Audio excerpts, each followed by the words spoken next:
Okay, thank you everybody for joining our webinar today. We are going to go ahead and get started. Will, if you could change over to the agenda slide. Awesome, thank you. So the times on the agenda are approximate. We are going to be covering these topics in this order. For some topics, we have specific questions to pose to y'all, and regardless, we will take questions or comments from 1 to 2 respondents after each topic. However, we will also have 40 minutes set aside to end the work group for questions and comments. It's important to note that if a topic ends early, we are going to continue on to the next. As you can see, we have quite a bit on our agenda today, so we are not going to waste any time and we're going to get started. We're going to start the meeting off by covering an update to the long-term heavy-duty investment strategy with time for questions after. Then we'll shift gears over to giving background on HVIP before hopping over to the implementation updates. After going over implementation updates for HVIP, we will open the floor for questions and comments. And with that, I will turn it over to Matt to give us an update on the investment strategy. Take it away, Matt. Great. Thank you, April. My name is Matt Williams, and I am the lead staff for the long-term heavy-duty investment strategy at California Air Resources Board. Start by talking about the fiscal year 2026-2027 update investment strategy. The heavy-duty investment strategy is CARB's long-term agreement for clean transportation incentives funding, that being from low-carbon transportation investments and the Air Quality Improvement Program. It covers 3 fiscal years, beginning with the upcoming budget year, and is updated annually. This document is not part of HVIP, nor does it dictate HVIP policy.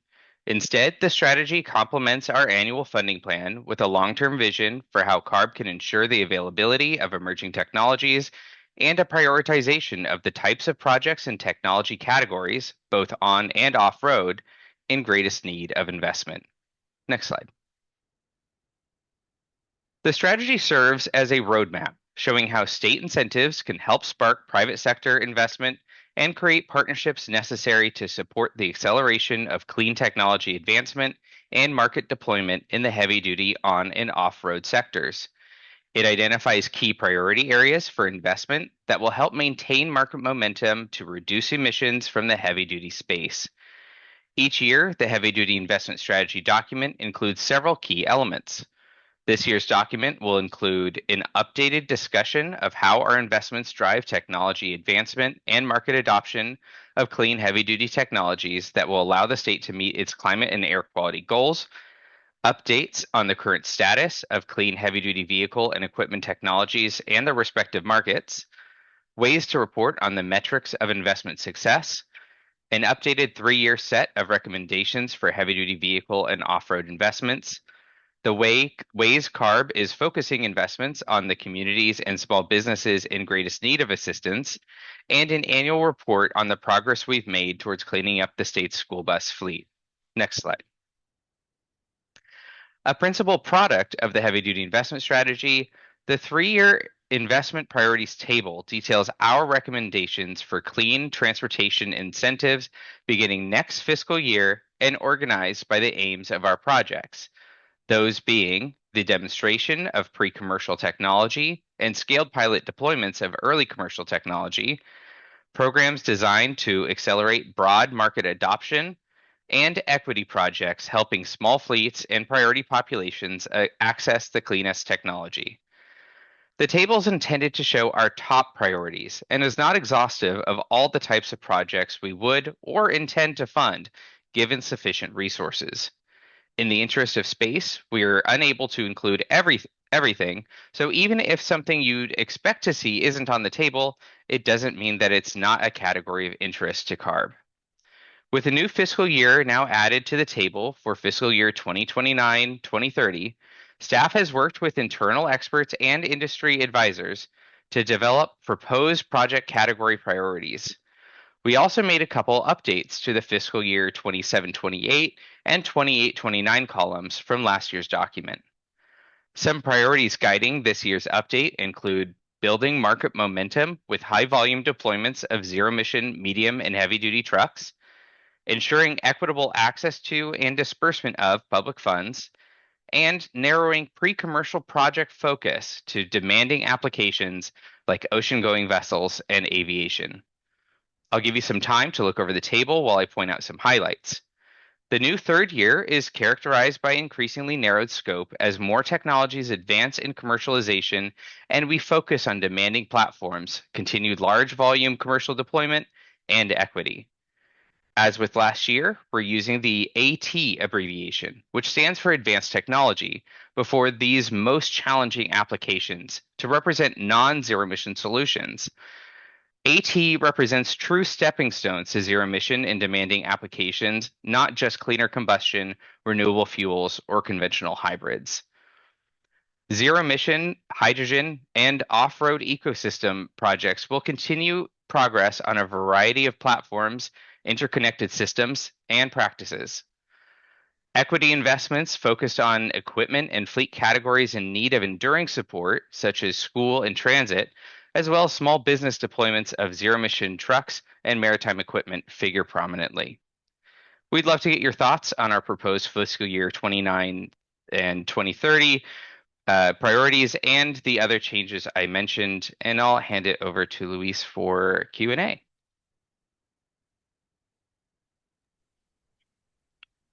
Okay, we'll now open the floor for questions and comments regarding this part of the presentation.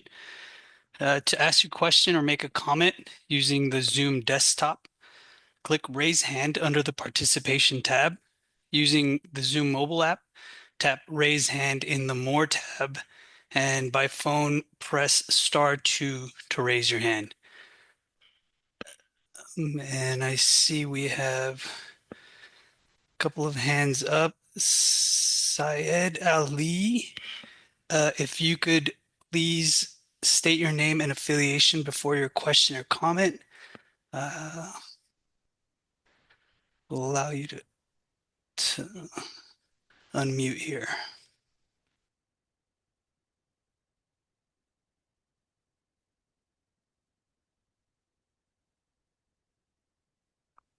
Oh, sorry, I was muted. Can you hear me now? We can hear you.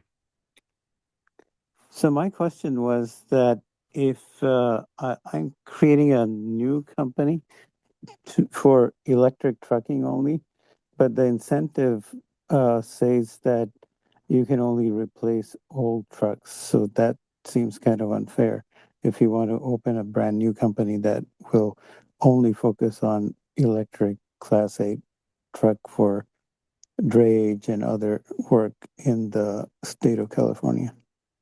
This question seems a little out of scope for the long-term heavy-duty investment strategy. April, did you want to redirect that question? Yeah, I can go ahead and address this. Thanks, Matt. So HVIP actually does not require a scrap. We are going to give an overview of the HVIP program in a few moments, but essentially HVIP does not require scrap. However, we do require you to have been in business in California for at least 1 year before being eligible to apply for incentives.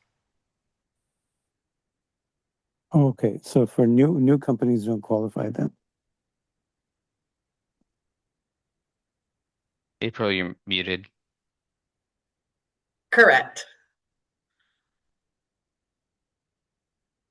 New companies wouldn't qualify. You would have to be in business for a year, either by showing business taxes or a registration on California Secretary of State. Okay, thank you. Thank you, Syed. And we can move on to the next Yeah, question. and Luis, just before we call on the next one, just a reminder that we'll be accepting questions on the long-term heavy-duty investment strategy, the slides that I just presented on. Any questions for HVIP should be held until we get to the HVIP slides coming up. Thanks, Luis. You can go ahead and call on the next one. Thanks, Matt. Okay, so the next question, Anil Nayar, please unmute yourself and state your affiliation for your question or comment.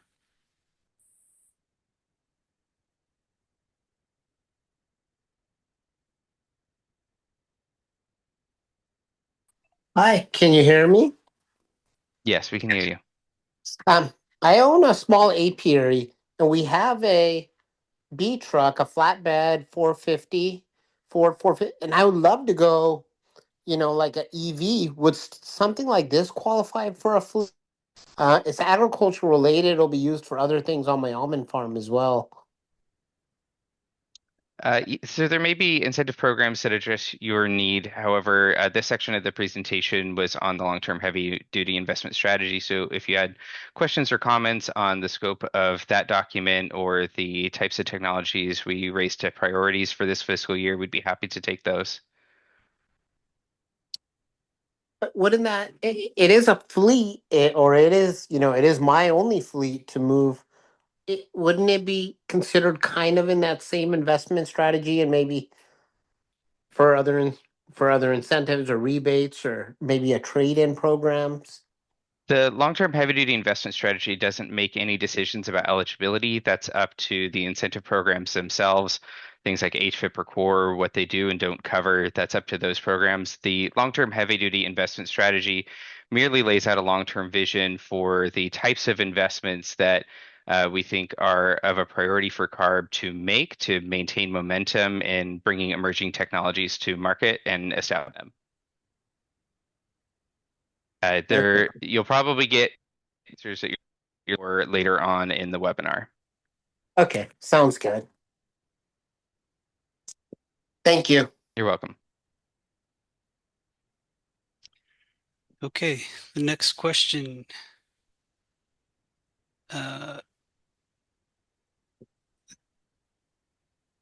David L.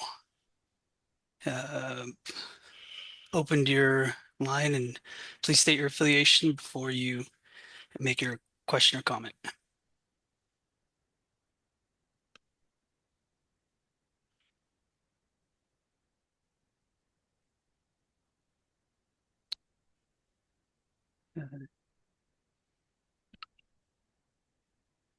David, if you're speaking, you're on mute.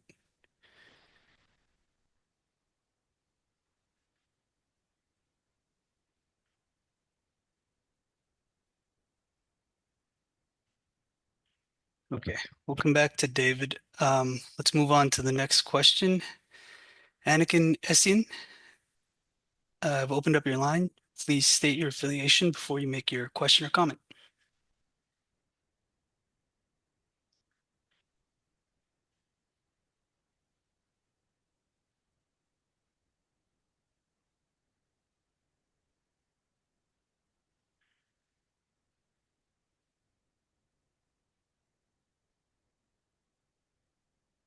Can you hear me now? Hello? Yes, yes, we can hear you. Okay, beautiful. Good afternoon, everybody. My name is Mr. Anakin with Cambridge Transportation Company, a renewable energy transportation service provider. My question was part of the first slide for heavy duty. I did hear the person for heavy duty saying some of the questions will be answered later, but I just wanted to touch on a point to see if this is part of today's implementation group in regards to small fleets. Is class one group of vehicles, that means vehicles with 6,000 pounds or less, included in this year's fiscal year for implementation? This is probably, again, a better question for HVIP eligibility. The long-term heavy-duty investment strategy is concerned with medium and heavy duty, which is usually class B, class 2B and above. But perhaps that's more of an HVIP question that can be answered later in the webinar. Okay. Thanks, Matt. Appreciate it. Okay, moving on to the next question. We're going to go to Will Hall. I've opened up your line. Please state your affiliation before you make your question or comment.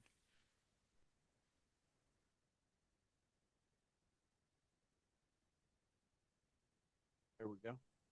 Hi, this is Bill Hall with Coyote Container.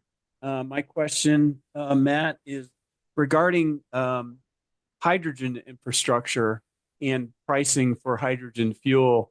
For those of us that have the Nikola trucks, of course, we thought by now we'd be paying $3 a kilogram for hydrogen and there'd be a plentiful supply. Does your plan include beefing up the hydrogen supply infrastructure in California so that we have affordable hydrogen available to us? No, that is not explicitly scoped in. We rely on our partnership with the California Energy Commission on matters of infrastructure. While infrastructure is included in our shift demonstration and pilot projects, which that's the demo and pilot category on that priorities table you saw earlier. Those are limited scope projects. Infrastructure as a whole, though, is managed by the California Energy Commission, part of the whole of government approach in California. My comment would be they didn't manage it, and it's completely fallen on its face and failed. So I think you and your partnership probably needs to look at that before you're giving out HVIP vouchers for vehicles that have no infrastructure, or it's so unaffordable that they can't be used. Yeah, the comment about infrastructure needing to be available and fuel available at cost is well taken, and I'm sure the HVIP team will take that under consideration. Thank you. Thank you. Thanks, Will. Let's circle back to David L. David L., you can unmute yourself and ask your question.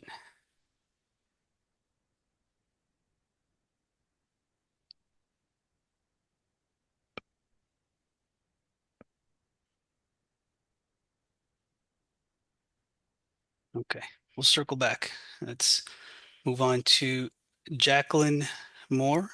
I've opened up your line. Please unmute yourself and state your affiliation before you ask your question. Hello, this is Jacqueline Moore with PMSA. I represent vessel carriers and marine terminal operators along the West Coast. And Matt, thank you for giving this high-level update. It's not necessarily a question, but a comment that it's very encouraging to see that for the demonstration stream, you are considering specifically non-ZE OGV and heavy marine applications. That's incredibly encouraging, of course, as ZE fuels come online for these new vessels, being GHGs, not necessarily other air pollutants.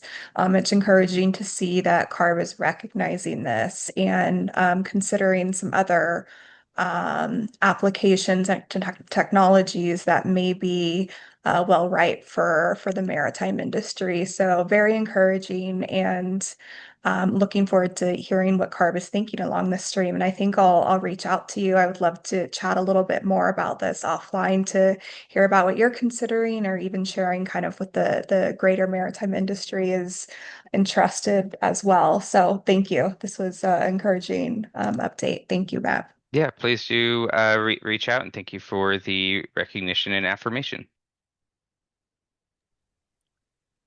Thank you, Jacqueline. We can move on to Bonnie Nixon. I've opened up your line. Please state your affiliation before your question or comment.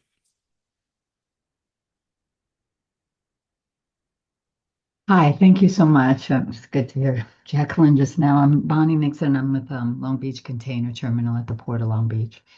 And I'm just curious about the logic. When I look at sort of the market, I mean, I'm obviously very interested in a couple of different things. I'm interested in the ZE heavy marine, which I have to, I want to make an assumption that that's sort of terminal heavy duty equipment like top handlers and reach stackers and forklifts and yard tractors.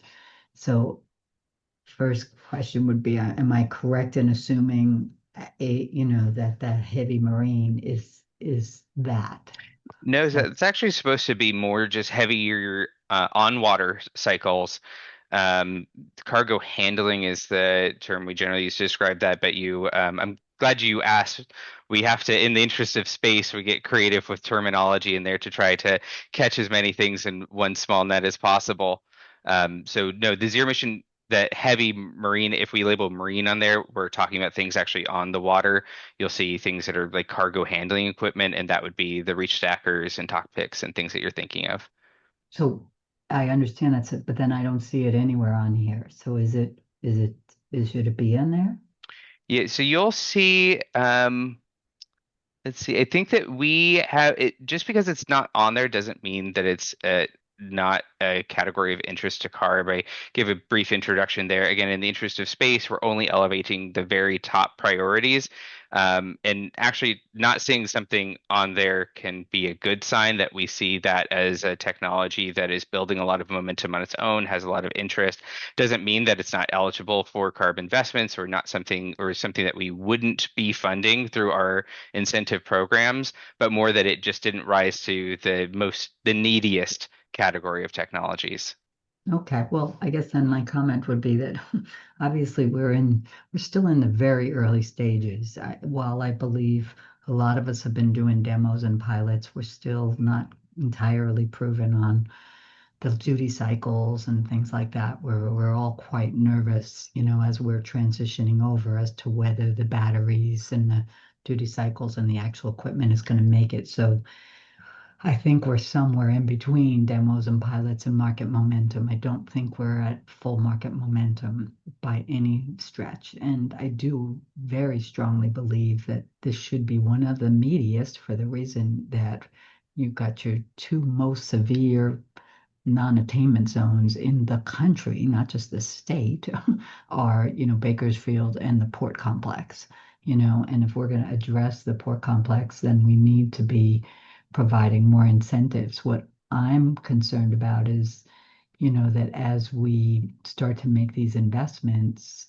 in large numbers, we're looking at buying 60-yard tractors or 30 forklifts or, some top handlers and reach stackers, that these are really expensive and additional incentives are necessary if we're going to make this transition successful in the earlier time frame, in the 27, 28, and 28, 29.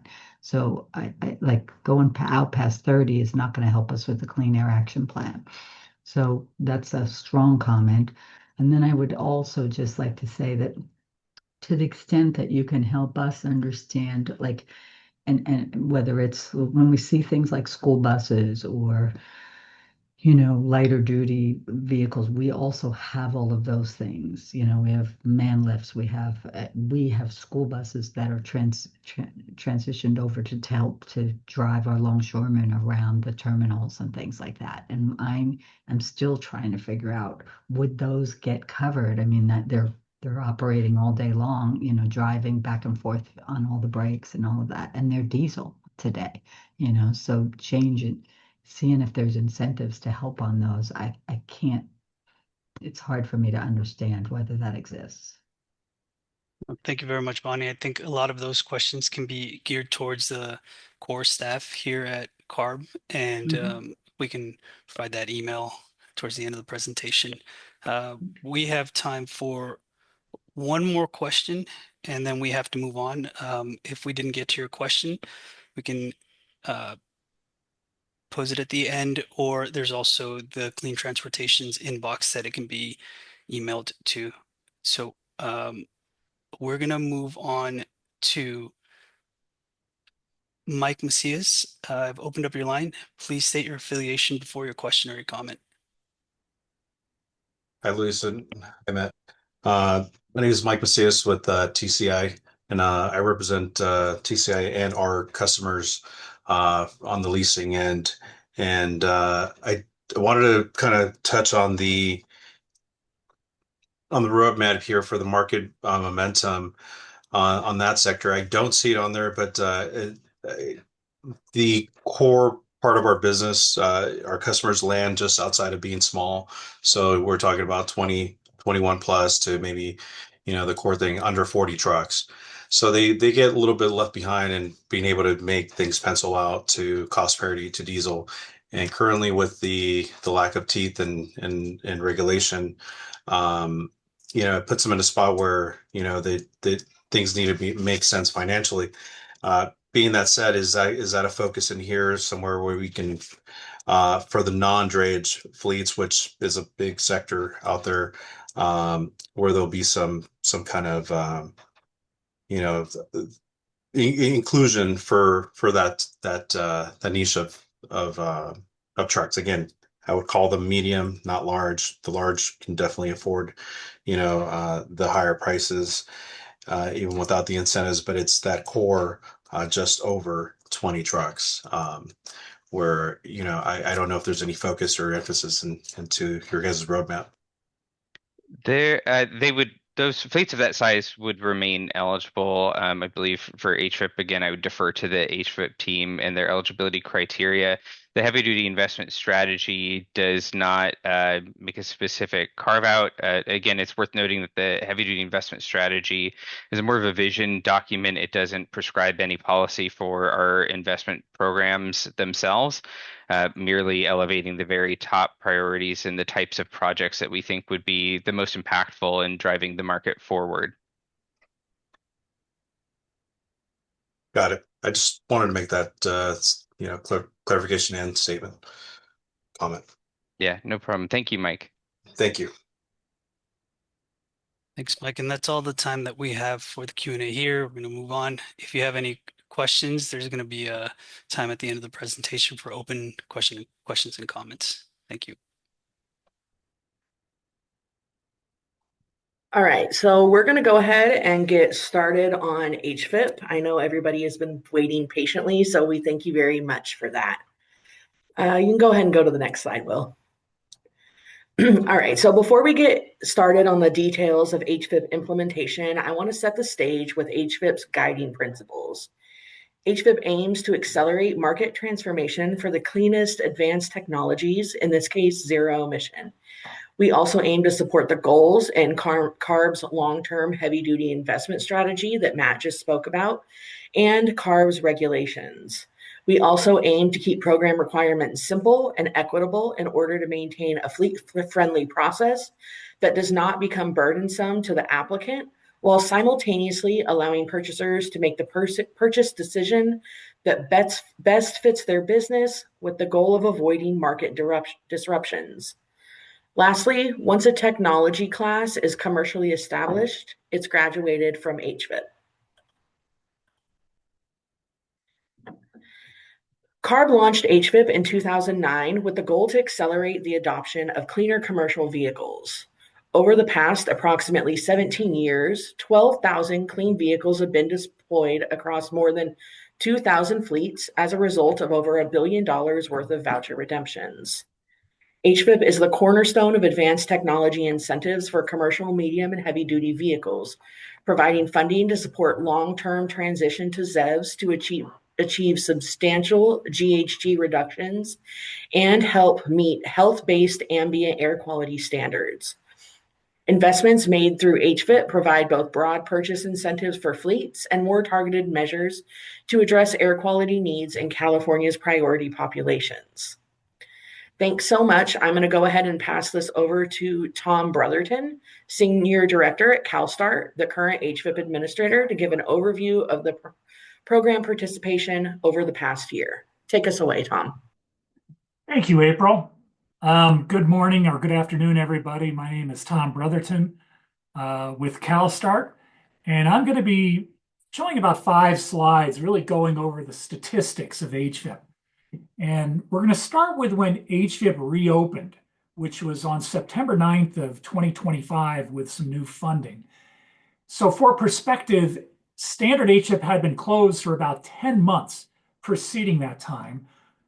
The innovative small e-fleet program was open, the transit set-aside was open, but standard HVIP had closed. So it opened, and there was some significant demand over this most recent 11-month period, where we had about 3,600 voucher requests totaling $516 million. Of all of those vouchers, about 10% of them have already been redeemed, and yet about 90% are still unredeemed. And if you look at these categories, you'll see that standard HVIP really is where most of the demand came in, about 2,300 vouchers for about $317 million from standard HVIP, and then going down from that, drayage set aside, about 900 vouchers for $132 million. Drayage are the Class 8 tractors that service ports. So they bring in those 40-foot cargo containers, drop them off, pick them up from ports. So a very specific application, but a really important application that CARB is trying to clean up the emissions from drayage trucks in California. Then going down from there, public transit set aside about 300 vouchers for $56 million. And finally, there's ISEF, which stands for the Innovative Small E-Fleet Program. And that was about 80 vouchers for $10 million. So once again, in total, 3,600 vouchers requested over this 11-month period for $516 million. Next slide, please. Now let's look at the vehicle types that were requested. This is against all of those categories combined.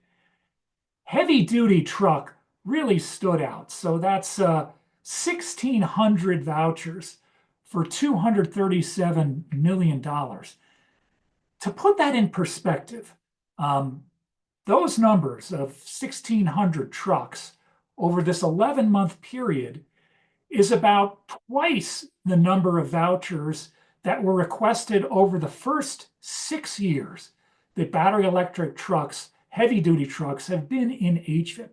So a really a significant increase in demand on that heavy duty sector just in this recent 11-month period, especially compared to that previous 6-year period. Twice as many in the most recent 11 months as the previous 6 years combined. Going down the list, you'll see medium duty truck and school bus. Medium duty truck, 860 vouchers, $72 million. School bus, 725 vouchers, $133 million. School buses get more money per vehicle than do medium duty trucks. So that's why you'll see the count and dollars are a bit off. School buses, school districts in general are less able to afford battery electric trucks and in this case buses. So they get more voucher funding for those vehicles.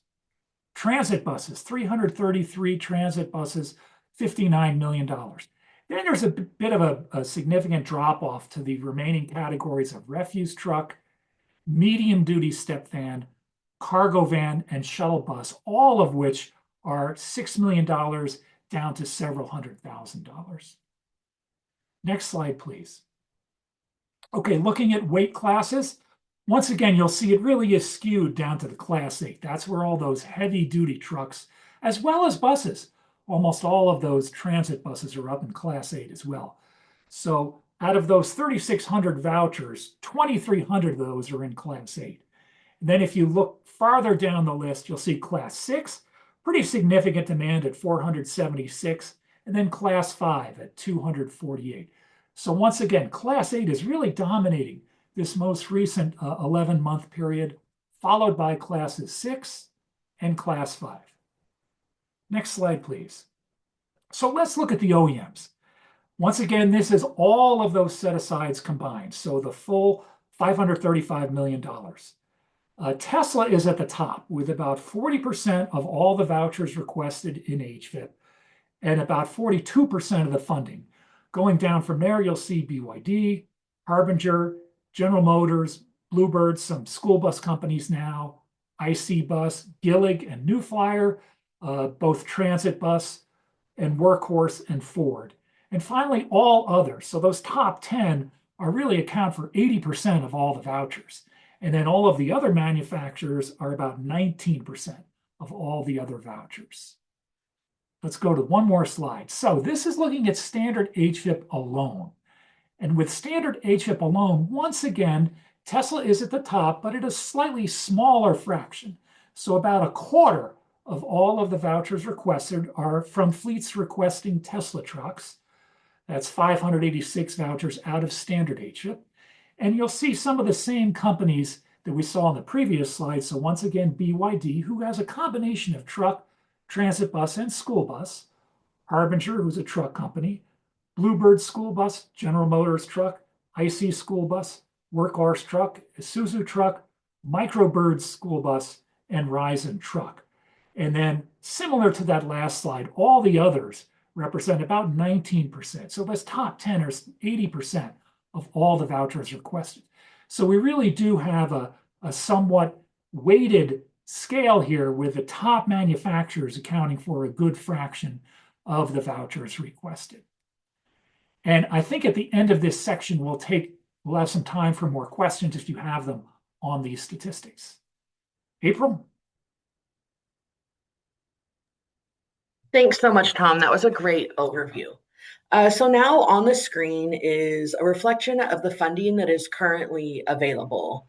I'll pause to give everybody a moment to take a look, but essentially we have $29 million remaining in standard HVIP, 37 million remaining in our innovative small e-fleet set aside, 60 million in the drayage truck set aside, 5 million set aside for public fleets, a small amount, roughly 600,000 set aside for transit, and currently the zero emission school bus and infrastructure project, also known as ZESB, is currently closed.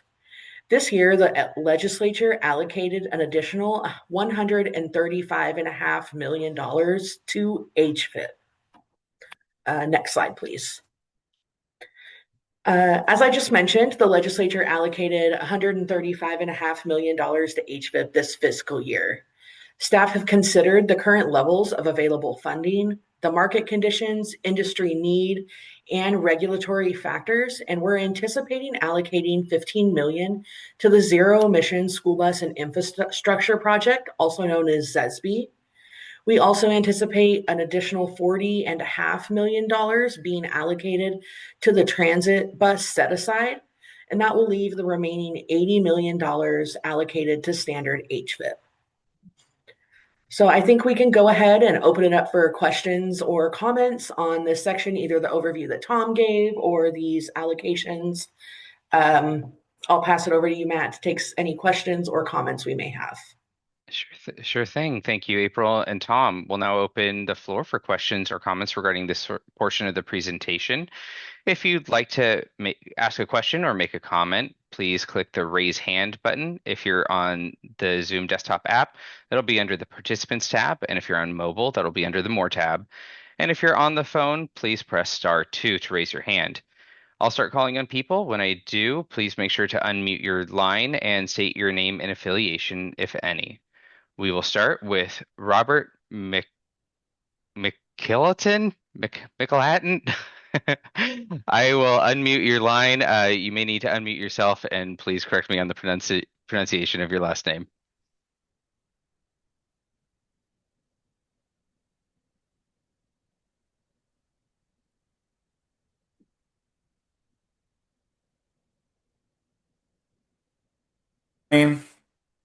This is Robert McLadden. Hi, Sorry Robert. about We can that. hear you. No worries. Hey, sorry, I was just on the phone. I appreciate your guys' time. This was probably a comment for the last section, so if you need to skip it. And I know you guys had stuff that shouldn't even be asked on this call, but I'm in Merced. I'm with NNS Tractor. We have a lot of customers and dealerships that are in the Central Valley, and we were really disappointed to see the disadvantaged community discount go away this year. So it was something that really helped our customers get into these units, and we have really bad air quality here and very low belief in the electric and hydrogen units. So if that was something for the long-term plan to bring back, we'd really appreciate it. I appreciate it. Thank you, Robert. Thanks, Robert, for that question. So with the last iteration of the IM, the one that was released in September of 25, we removed the additional DAC plus up. However, it was wrapped into the regular voucher amount based on the historical data we had on voucher requests that had been submitted and paid out.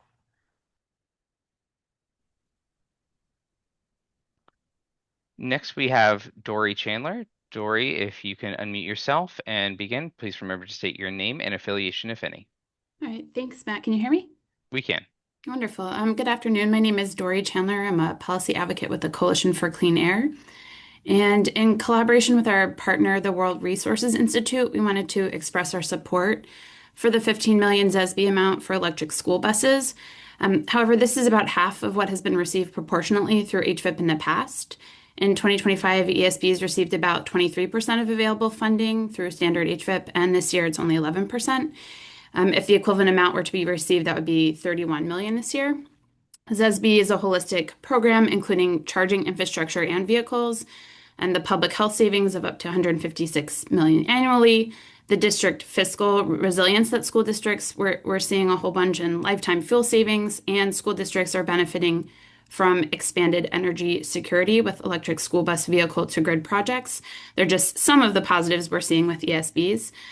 So with the 200 million in unfunded projects previously as a school set aside was completely oversubscribed.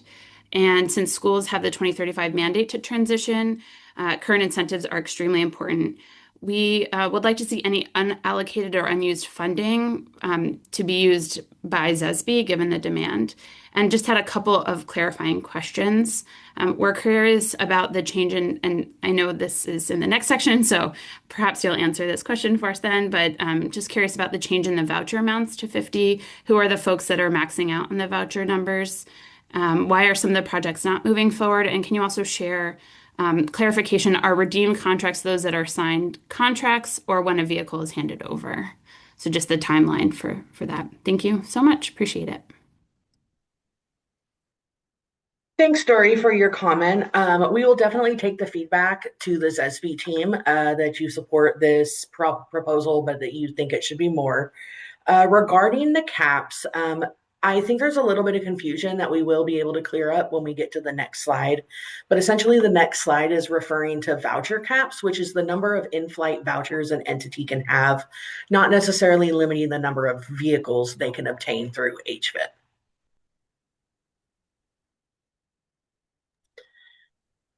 For the other questions regarding like delivery versus like payout and the contracts, we can go ahead and cover those after the next slide if the way we are explaining the voucher caps does not answer those questions inherently.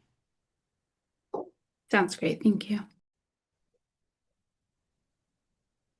Next, we have David Park. David, if you can unmute your line and state your name and affiliation, if any. Yep, great. Can you hear me? We can. Excellent. This is David Park with the Hydrogen Fuel Cell Partnership. Thanks so much for the workshop, and the HVIP program is an incredibly important program for the state. And please let me know if this is going to be covered later in the webinar. On the vouchers, is there a time limit on when those vehicles can be delivered versus when the voucher is let? And then also on the quality assurance side, is there a quality assurance clause and vehicle life and things of that nature, operability components to the voucher program? Thank you for your comment, David. We are going to talk a little bit about like vehicle sustainability and the quality of the vehicles later in the presentation. As far as voucher life, we don't specifically cover that today. However, for a voucher that is not for a transit bus, the life of the voucher is 18 months from submission to vehicle delivery. If vehicle delivery will take longer than 18 months, the dealer would have to request an extension of the voucher, and that would be approved on a case-by-case basis.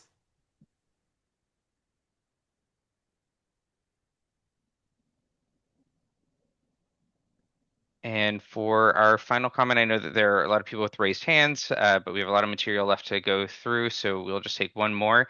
Emily Steffens, your line is unmuted. If you can state your name and affiliation, please. Awesome. Hello, my name is Emily Stevens. I'm with TRC Companies. And we're excited to see that ZESB has some more funds coming. Will those funds be released at the same time as standard HVIP, or we're just wondering on the timeline of those funds being released? I cannot speak to when ZESB anticipates releasing the funds. That was something that you'd have to speak with them about, but I can definitely put you in touch with them after this work group. Awesome. Thank you. Okay, that's all for questions and comments on this section. We'll move on. Okay, one more slide, Will. Thank you. All right, so since our relaunch in September of 2025, we have heard a lot of feedback from the public regarding the voucher cap being too low and preventing entities from placing larger orders to meet their business needs. We have considered the feedback that we have heard and continue to monitor the market. As a result, we are proposing to increase the voucher cap in most cases. It's always important to set the stage, especially when we're introducing new terms, but we also welcome feedback if anybody wants to share a way we can explain this in a more streamlined manner. So first, I'd like to cover an in-flight voucher. An in-flight voucher is a voucher request that has been submitted but has not progressed to the completion or paid stage in the voucher process. Next, we have a rolling cap. The rolling cap means that there is a limitation on the maximum number of in-flight vouchers a purchaser can have at any time. Upon completion of an in-flight voucher, a new one may be submitted. Next, a per year cap, or also referred to as an annual cap. This refers to the maximum number of voucher requests that can be submitted in any one calendar year. And lastly, an in-flight per year cap would refer to the number of in-flight vouchers an entity may hold on an annual basis, meaning that per year, the cap can be exceeded if some vouchers are redeemed in the same year they were submitted. So what does this mean for the purchasers? Currently, an entity purchasing school bus is limited to 30 vouchers a year, and an entity purchasing transit buses is limited to 50 vouchers a year. As it stands now, with 30 or 50 annually, this prevents a purchaser from submitting additional vouchers if a bus is delivered in the same year in which the voucher was requested. We are increasing the cap for both school bus purchasers and transit bus purchasers and any other public entity purchasing vehicles with HVIP so that the cap will be 50 in-flight annually per year. 50 in-flight annually or 50 in-flight per year, whichever would be your preference. With this change, the combination of in-flight plus annual cap continues to give applicable entities a yearly cap, such as 50, but additionally, it rewards the expedited vehicle delivery, particularly when the vehicle is delivered in the same year in which a voucher was requested. Separately, the current cap for all other purchasers, such as private entities, drayage fleets, and fleets of any size, is going to be increased from 20 to 50. This will be 50 in flight for private entities, and drayage. This will align with the public purchasers. Additionally, the cap for private purchasers, again, was increased from 20 to 50. There is no annual limitation on this cap for private purchasers. And then if there's any comments or questions specific to this cap, we can go ahead and raise your hand. We can take I'm going to say 3 questions now, and then we'll continue to roll the other ones over until the end. Sounds good. Our first question will come from Lynette Sapienza. Lynette, you are unmuted. You may need to unmute yourself as well. Please state your name and affiliation, if any. Yeah, hi, Lynette Sapienza, Dome Partnership. I think my hand was raised from the last section versus the cap, but the question is it's great to see that you have more participation in your Class 8 and buses. However, with a lot of, or most of California's fleet being small and medium-sized businesses, which aren't necessarily Class 8, is there any consideration of raising some of those amounts on the vouchers to get more participation back in those Class 2B through 4, as those do make up a large volume of fleets? Lynette, thank you for your comment. So we are actually covering what we call our total cost of ownership, or TCO, and the associated voucher amounts later in the slide. So that is something that we'll touch on at that point. Okay, thank you. Mm-hmm. Next, we have Camilla Taufik. Camilla, your line is unmuted. If you can state your name and affiliation, please. Hi, I'm so sorry. I was on question for the previous section. It might apply to this one as well, though. Is there within the data set of body styles and classes that have been purchased using HVIP dollars that apply to just the government? I work, City and County of San Francisco fleet. And we're really struggling to adapt our medium and heavy duty fleet, even though we have a lot of desire. it'd be great to connect with others who have purchased similar equipment. It's really notable in the values of funding that it's primarily school buses and long haul trucks. There are a lot less of the OEMs that do work that any other types of fleet would do rather than hauling or transit. So it'd be great to be able to reach out to them or at least get more information on the longevity of those, et cetera. Thank you. Absolutely. Thank you for your comment. I will add that we have Class 2B pickups are an eligible vehicle type in HVIP, but only eligible for public entities. So that would apply here. However, no other vehicle class is limited to public entities in HVIP. While there may be specified voucher amounts specific to public entities, the only vehicle type that's limited is the Class 2B pickup truck.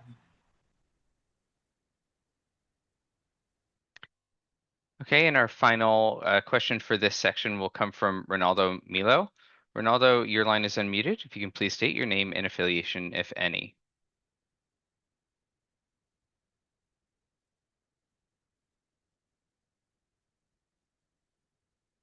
Ronaldo, your line is unmuted, but we cannot hear you. Hello? We can hear you now. Okay, thank you. Thank you for the presentation, Matt. So my name is Ron Milo from the city of Los Angeles. I have a question. Are demo vehicles eligible for HVIP?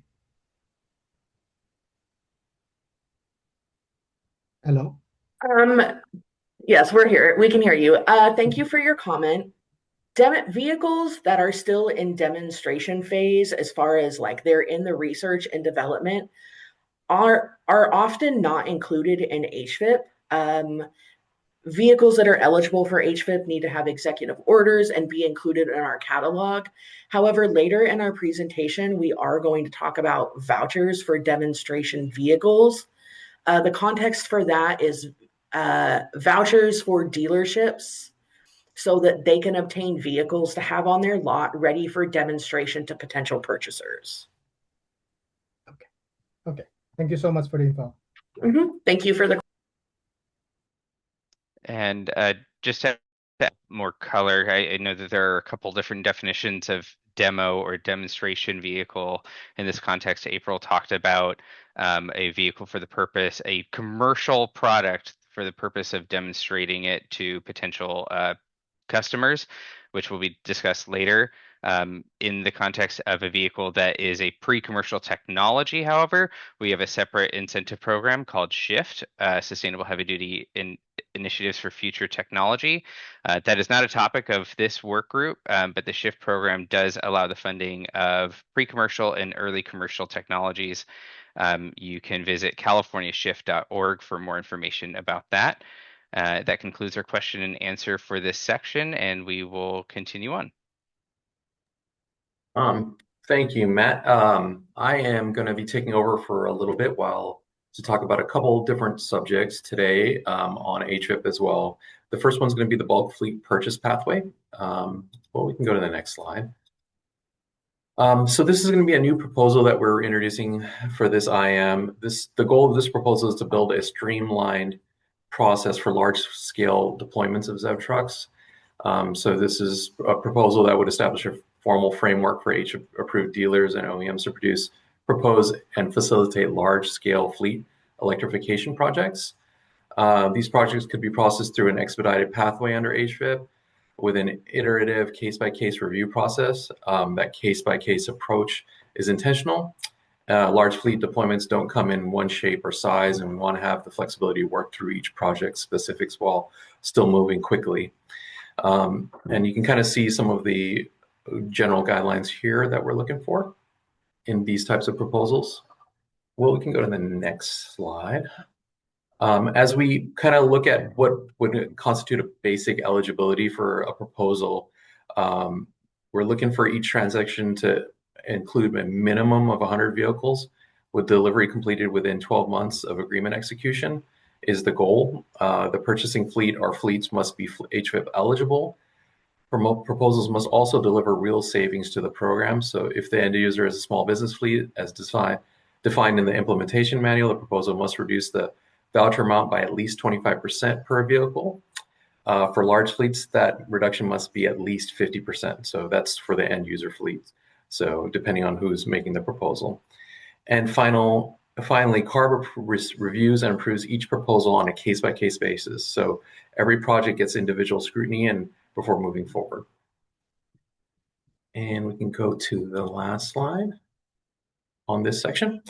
And specifically, we're looking for questions related to this proposal, the bulk fleet proposal. So now I can answer any questions that come in. For those who are able to engage via Zoom, please use the raise hand function or press number 2 if calling in by phone. Please state your name and affiliation, if any, before asking a question or making a comment. And I will hand it off to Matt to take questions. And thank you for giving my little intro spiel so I don't have to. We'll just jump right in. The first question is going to come from Thomas Stratton. Your line is unmuted. If you can please state your name and affiliation, if any, before starting.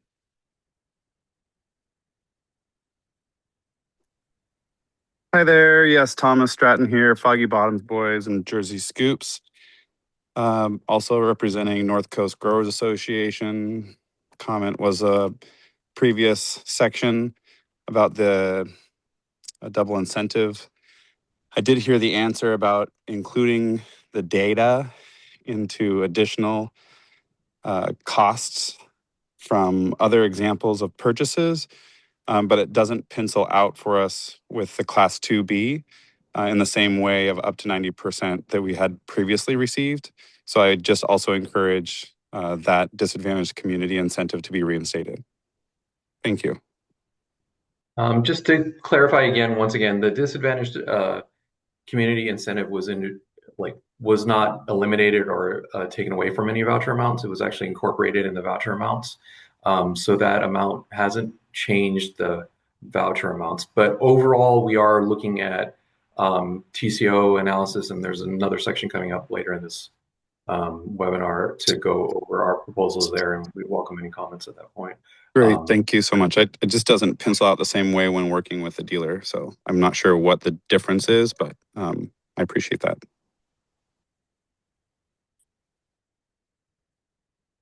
For our next question, we'll be calling on Lekha Chaudhry. Lekha, your line is unmuted. You may need to mute yourself as well. Please state your name and affiliation, if any.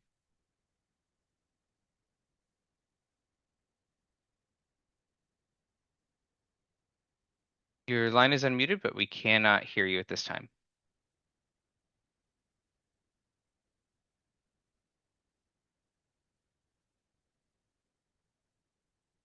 Lekha, I'm going to go ahead and mute you and come back to you, and hopefully we can get your audio working. Our next question will come from Joan Geary. Joan, please state your name and affiliation, if any. Hello, can you hear me? We can. Oh, great. I just have two questions. A colleague and I have been trying to ask, so I'm not exactly sure what section it was in, but we had a specific question about the vouchers. If a voucher can actually be used for an approved vehicle, but it is maybe a used vehicle, and maybe it's purchased through the approved dealership. The next question is, are there any funds set aside for repowering vehicles? So as far as used vehicles, HVIP standard only funds program vehicles for new vehicle purchases, so they would have to be a new vehicle. There are specific HVIP approved dealers and OEMs that do have like repower eligible vehicles. We'd encourage you to go to the HVIP website and look at the vehicle eligibility catalog. You can kind of see some of those types of vehicles on that site. And if you ever have any questions, specific questions about a specific type. Yeah, there's only one vehicle, but that's why I was asking. I will, wait, hold on one second. Okay, yeah, so it says there's a repower, but no re-ower for hydrogen. Yeah, Okay. for any All right. vehicles that would be eligible for HVIP funding, they do need to meet the eligibility criteria and get listed on our website. Okay, eligibility, but also, okay, I'll go back and look at the site, but it doesn't, you have one hydrogen fuel cell vehicle on the site.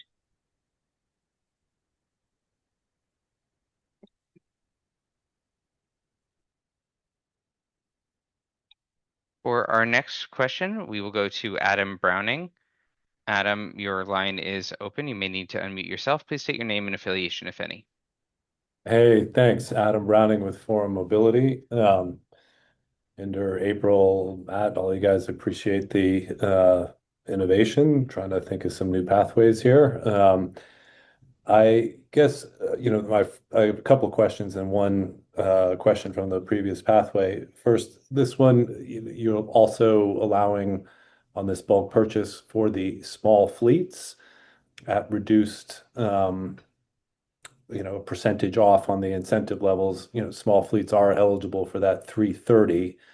I guess I was going to ask the clarification, is it off of the standard HVIP or is it off of the small fleet incentive level?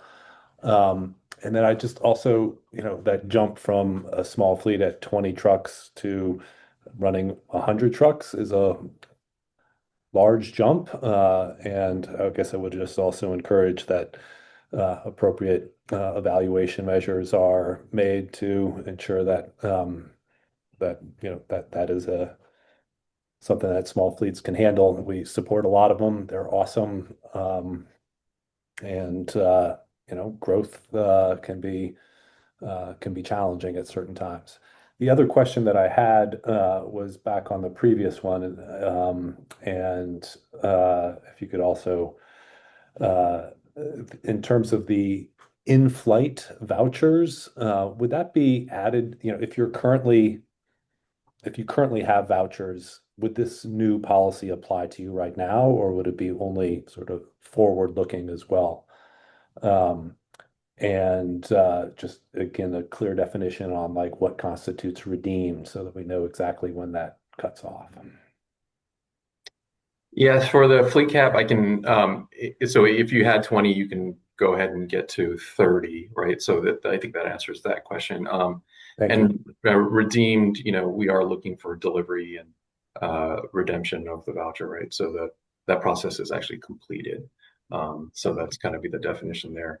As far as the proposals, again, I think we would be looking at those are minimum requirements there, right? The 25 to 50%. We would be looking at those on a case-by-case basis. So, again, we are looking bigger reductions would probably score higher and so forth. And so as we go through that process, that's an important thing to remember when you're kind of coming up with a bulk purchase proposal. Again, that is something unique, right? We're looking at folks that are going to be doing a mass deployment and potentially get savings from purchasing multiple trucks at a larger scale. So it is kind of a unique proposal that probably wouldn't meet the needs for a lot of folks that would be normally entering our program. But we think that there might be a couple that would be interested in that, and that would be evaluated on a case-by-case basis. Yeah, I guess if you could just also clarify for small fleets that are eligible for the 330 HVIP incentive, if you're looking for a reduction off of what they're eligible for, would it be off of standard or would it be off of the small? We would be looking off of standard, yeah. So we're really looking for the 120 going down to like around 100. Appreciate the innovative thinking. Thank you. Thanks, Adam. Next, we will turn back to Lekha Chaudhry. Lekha, if you can try to unmute, and hopefully we'll be able to hear you this time. Yes, can you hear me? We can. Amazing. So this is Lekha from Enright Logistics. I had two questions. One is like the section that we just covered, the bulk requirements. Is it just meant for OEM or can fleets also apply? And is that over and above the standard triage HVIP or is it inclusive and just like an application method difference? So it's really intended for fleets, right? So if we're looking for large fleets or large purchasers of trucks to actually initiate the process, it can be initiated by the OEM or dealer, right? So the OEM could bring a customer to us and say that this customer is purchasing 100 or so vehicles. Or a fleet could initiate it by going through a dealer or the OEM and say, look, we're working with this dealer to do this proposal. And again, the goal of this is to kind of streamline some of the redemption. And then also you would be exempt then from the fleet caps that we kind of previously talked about and have the ability to purchase more vehicles at one time. So. Got it. My second question is regarding the stacking restriction with CCFR, which currently excludes like fleets over 20 trucks from combining the two for Class 8 purchases. So, as an operator investing heavily on Class 8 BEVs, we wanted to understand if there's consideration to for this threshold, or at least think about the current approach working against like the state's own goal of scaling zero emission adoption among the fleets who are best positioned to scale this. We're not asking to like exceed the 90% cost cap, but just considering stacking the two available funding opportunities. Yeah, so I think at this point we are still continuing the policy of limiting stacking to CFR for only small fleets. That's been a longstanding policy for HVIP. We'll have a discussion about TCO and voucher amounts in an upcoming section of this presentation today, and we'll look forward to comments and inputs in terms of pricing, electricity costs, and so forth as we go through our voucher analysis in the next couple months. I think that'll be where we want some input on where pricing is looking like and where the voucher levels need to be set to get demand. But at this point, that's kind of the approach going forward. Okay, thank you. Before we move on, we'll do one more question, but before we do, I think we missed a couple things. Inder, I think we missed your introduction. Who are you? Yeah. For folks who haven't joined an HVIP webinar for the first time, I am Inder Atwal, and I am a co-lead with April on HVIP policy matters. And so that is my role. And then do we want to introduce Manny and maybe Yeah, we'd gotten some questions about ZESB earlier. We have Manny on the line. Manny, are you already elevated to panelist and able to speak? Yeah, I'm here. Okay, great. I don't know if you can see me now. I Yep, don't know. we My got you. laptop's okay, good. Hey, good afternoon, everyone. My name is Manuel Aguilar. I'm the policy lead for zero emission school buses over here at CARB, mainly working right now on the ZESB project, or the zero emission school bus and infrastructure project. Glad to be here with you all. Thanks. And Manny, did you want to address the question about ZESB release dates? Yeah, I can go ahead and kind of address that. Unfortunately, right now we don't have a specific date where we're expecting to release the funding if appropriated through HVIP. So we're kind of waiting and letting the process play out before we're able to actually move forward on our end. Thanks for that. And we'd also gotten some questions about used vehicles, and I know that we have Brianna Rocha on the line. If Brianna, you can come off mute and share some information about ISAF. Hi everyone, I'm Brianna Rocha. I'm the lead for the Innovative Small E-Fleet Pilot Project. And in ISAF, we can consider certain used vehicles on a case-by-case basis. But in terms of a more broader approach to used vehicles, we are working on a used vehicle pilot concept. That's still in the works. We're in the initial stages of creating the framework for it and doing research. So we're far times out before launching this as a solution within ISAF. But any comments or interest on that, please head them my way. Great. Thank you so much, Brianna. Now we will go back to questions. We only have time for one more, and then we'll move on. The next question will come from Bonnie Nixon. Bonnie? Sure. Thanks. It's Bonnie from LBCT again. Thank you, Inder. I do have a couple of questions on eligibility. Previously, even for fleets, like I'm sitting here thinking about, I have three fleets that I'm going to be big fleets that I'm replacing. One is 150 trucks that are sort of, in the Ford 150, 250, 350 category. The second is a bunch of forklifts, and the third are yard tractors. And previously, you have only accepted applications from small businesses, which excluded MTOs or our equipment types. And I'm just wondering if that is still the case. And because obviously, if the goal is to drive the TCO down, that doesn't align.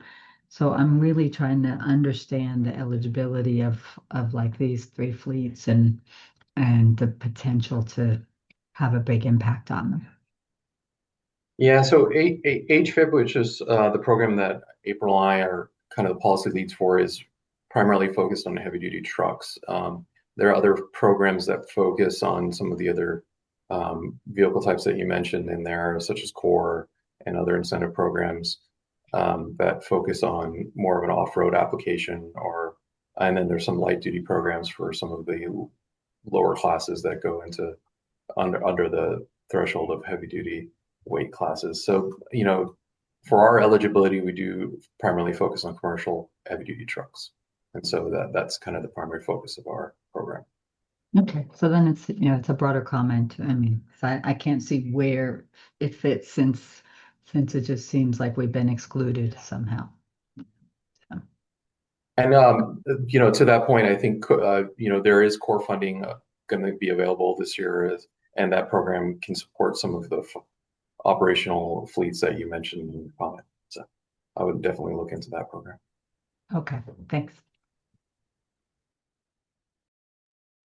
Great, thank you. Unfortunately, that's all the time on this section. We will need to move on. However, there will be more for question and a larger question answer period at the end, given available time. We will continue with the presentation.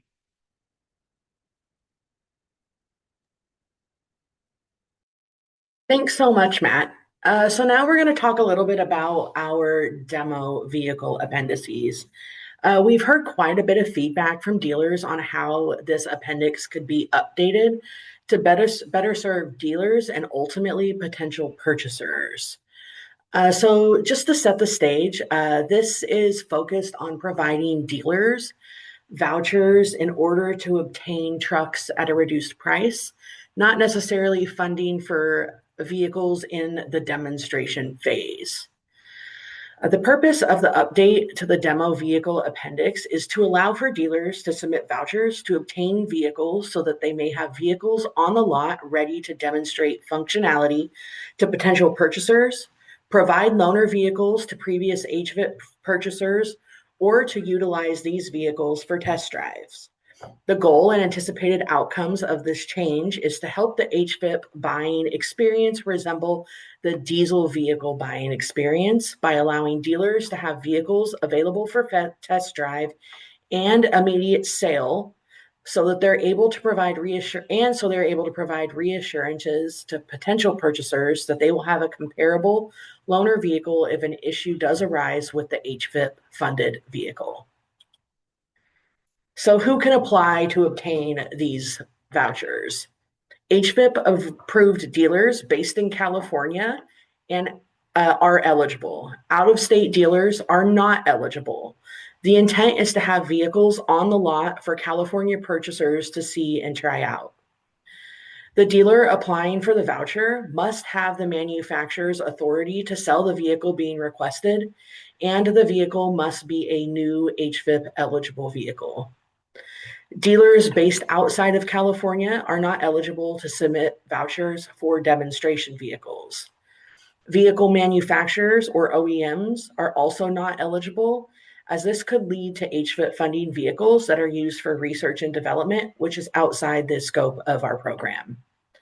Lastly, rental and leasing entities and ISEF providers that are not dealers also are not eligible to submit vouchers for demonstration vehicles, as these entities have business models centered around offering vehicles to others for use for a fee.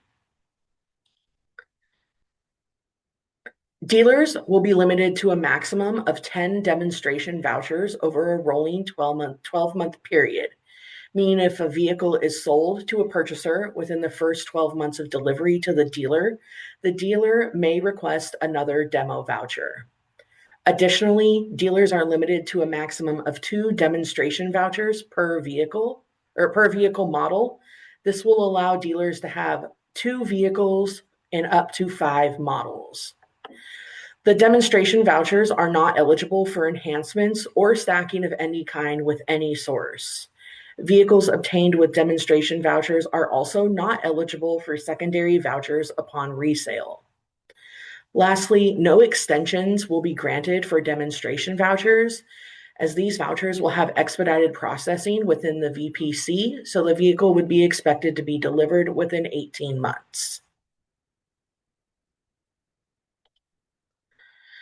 So what does this mean for the dealers? The dealer responsibilities will change quite a bit from what's currently in place. Dealers will need to display an HVIP decal on the vehicle and will need to maintain a log of use, outlining the purpose and use of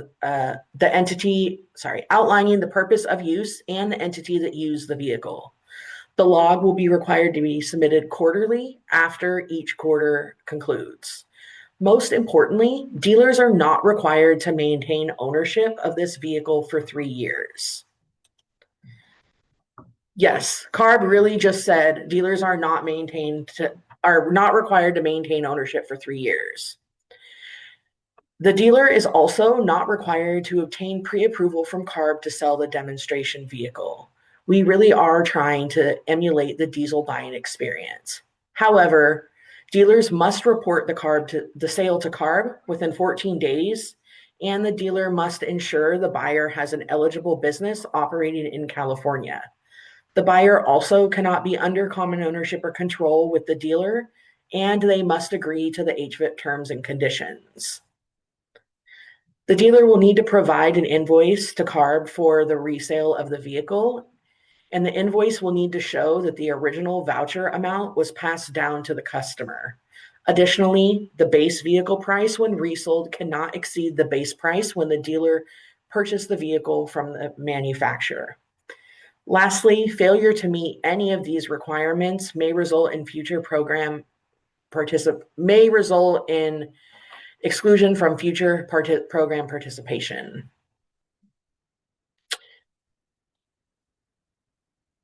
All right, we can open it up for questions and comments if there are any questions or comments regarding the demonstration appendix update.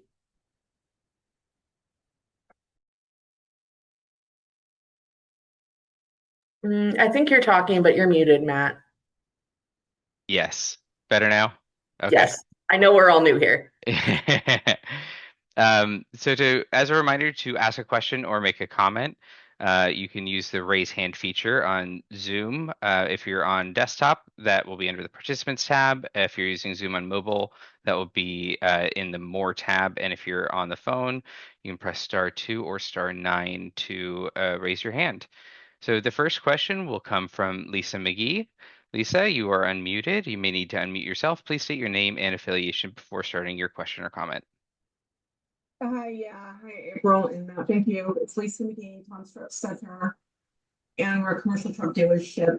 I'm representing about 5 different ZEV technology OEMs right now. So really happy to hear about your proposal. It almost feels like it's long overdue.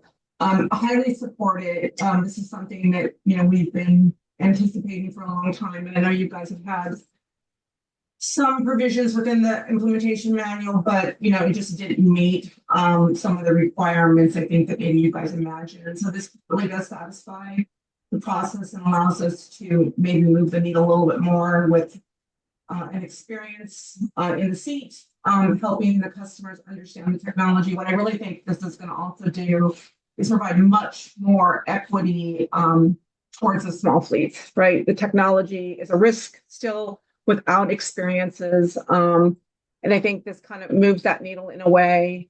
One of the things I think, and I'm not sure that this is necessarily the right place for it, but I'm going to go ahead and just say it because I'm just trying to make sure that we're doing a better job. We've got 15 years of experience in HVIP. And I feel like much of what we haven't done is you created this HVIP dealer program, and there's all different types of dealers in the program. And so my hopes is that we're ensuring that we all are good actors in this program. We all are providing the repairs and services and support of access within the region that we support of customers. And while this isn't a deal as it relates to a procurement, it does, this program has continuously for 15 years fallen short of ensuring that when a truck is procured in some way, that each dealer is providing that support that ensures a good experience. Because selling the truck and finding a place for infrastructure is one thing, ensuring that we get this good experience as part of this financial investment that we need to ensure is better. I think we've got an antiquated provision within the regulation that only requires an H approved inventory vehicle, one location in the entire state. And I'll just leave it there. Other than that, love the program. Thank you for the proposal. Thank you for the feedback, Lisa. Definitely noted, and we do actually have a discussion regarding vehicle viability on one of the later slides.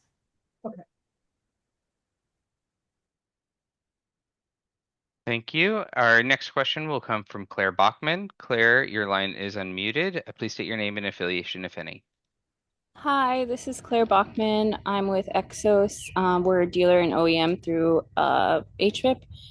I have other comments about the bulk purchase and small fleets. I'll save those to the end, but I do have a couple questions about the demonstration voucher. So would the amount for this be like the standard, like 80, say class 6, it would be 85,000? Yeah. Okay. And then you're saying that if it's resold, as in if someone testing the vehicle decides they want to purchase it, then a voucher cannot be applied to that purchase? Correct. We would want to see the voucher amount that the dealer received when purchasing it from the OEM passed down to the purchaser. Okay. And in the case, let's say that it's a small fleet who is eligible for the 160,000 amount. Is there any way that the difference would be applied to the small fleet? Not at this time, mostly due to the streamlined vetting of the purchaser. It's solely reliant on the dealer. So mostly to streamline the voucher, we're not going to be offering any sort of increases beyond the base voucher amount. Okay. And will I still have time to address comments about the bulk purchase at the end of this? Yeah, absolutely. We have 40 minutes set aside at the end for comments. And if we run out of time and don't get to everybody, you can reach out to Ender or myself, and we'll definitely be able to set up time to chat with you about it. Okay, perfect. I will hold off for now. Thanks. Thanks so much. Thank you. Our next question will come from Colin Lay. Colin, your line is unmuted. You may need to unmute yourself as well. Thanks, Matt. Yeah, Colin Lay from Harbinger Motors. Had a quick question. The old Appendix I said dealers were not allowed to charge and profit from their demo. Is that similar language going to be included? Or my other question regarding that is, are dealers allowed to charge at all to cover their own costs so that they don't incur any fees and expenses? Depreciation on that vehicle, that would be something that would not be a profit turning business. So just wondering if that's factored into this implementation. So the intention of the demo appendices is not for dealers to be able to profit off of these vehicles in like a rental manner, but simply to serve the public better, to try to emulate the diesel buying experience. So we wouldn't expect that the dealers are offering these up to anybody as a rental, but mostly for like testing purposes, for feasibility for their for their business practices. So then they'd still possibly incur some expenses on their own. That is possible, yes. but are they excluded from charging or, having a fee on a demo? We are not going to control that aspect of the demonstration provision. Okay. Because yeah, I mean, as long as they weren't profiting, but they shouldn't have to lose money on providing this service for the public in terms of, I mean, I don't know how many diesel vehicles you can get out on the road without charging anything for. So that's just one question. And I Understood. did have, I'm sorry. I just said I understand where you're coming from. Yeah. And then sorry, one more real quick one. How would dealers ensure businesses are eligible and that, they are able to say, yep, okay, did the checks. We think it looks good. We're selling you this vehicle. And what are the repercussions if CARB says, actually, no, they aren't eligible? Is there a checklist? Is there something they have to go through? Or how are we going to have dealers policing as CARB now to grant eligibility? So as HVIP, the framework of HVIP stands right now, the dealers are actually vetting the purchaser and determining if they're eligible and meet our eligibility requirements before submitting the voucher to us.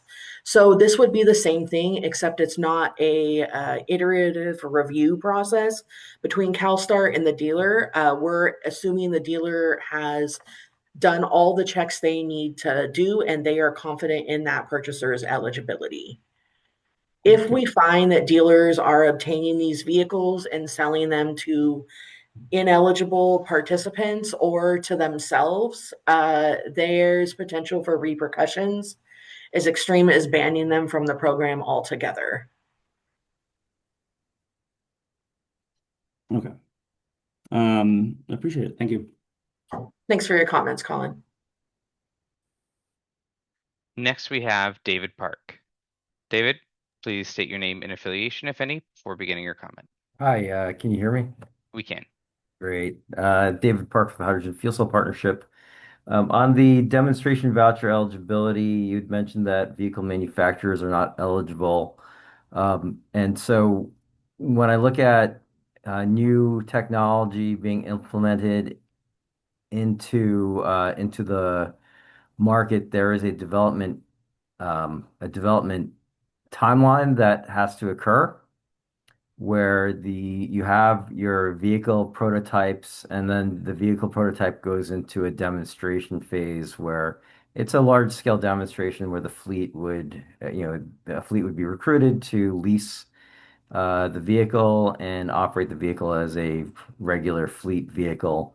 That would be done, well, I guess based on these rules, in order to be eligible for a voucher, then the vehicle OEM would have to go through a local dealership and offer that vehicle through a local dealership to the end user for that kind of demonstration purpose. Is that right? That is correct, yes. And so I'm just playing this out in my mind. Is this a are we is this a workshop looking for comment on this structure, or has this been adopted by ARB? Comment on its structure. We have not adopted this yet. We are rolling out the IM later this year. After we conclude the work group, we'll take back the feedback we received today, work that into the IM as we see applicable, and then we'll release the IM and additional money later this year.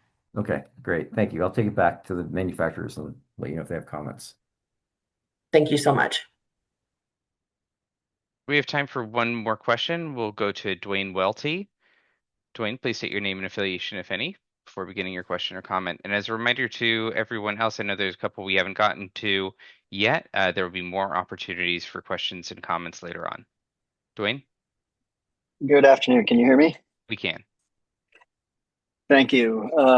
First of all, thank you for the opportunity. And I love this part of the program to be more flexible. I'm glad you have heard our cries and look forward to taking advantage of this piece, and wanted to just clarify a couple of things. Some of them may have been touched on, so I apologize if I come back to that. But as I understand it, HVIP is for at least 2 vehicles, and so this demo provision is for a single vehicle. Is that a good assumption? HVIP standard does not require you to own any minimum number of vehicles. The demo provision that was just discussed is an appendix within standard HVIP that would allow the dealer to have up to 10 demonstration vouchers.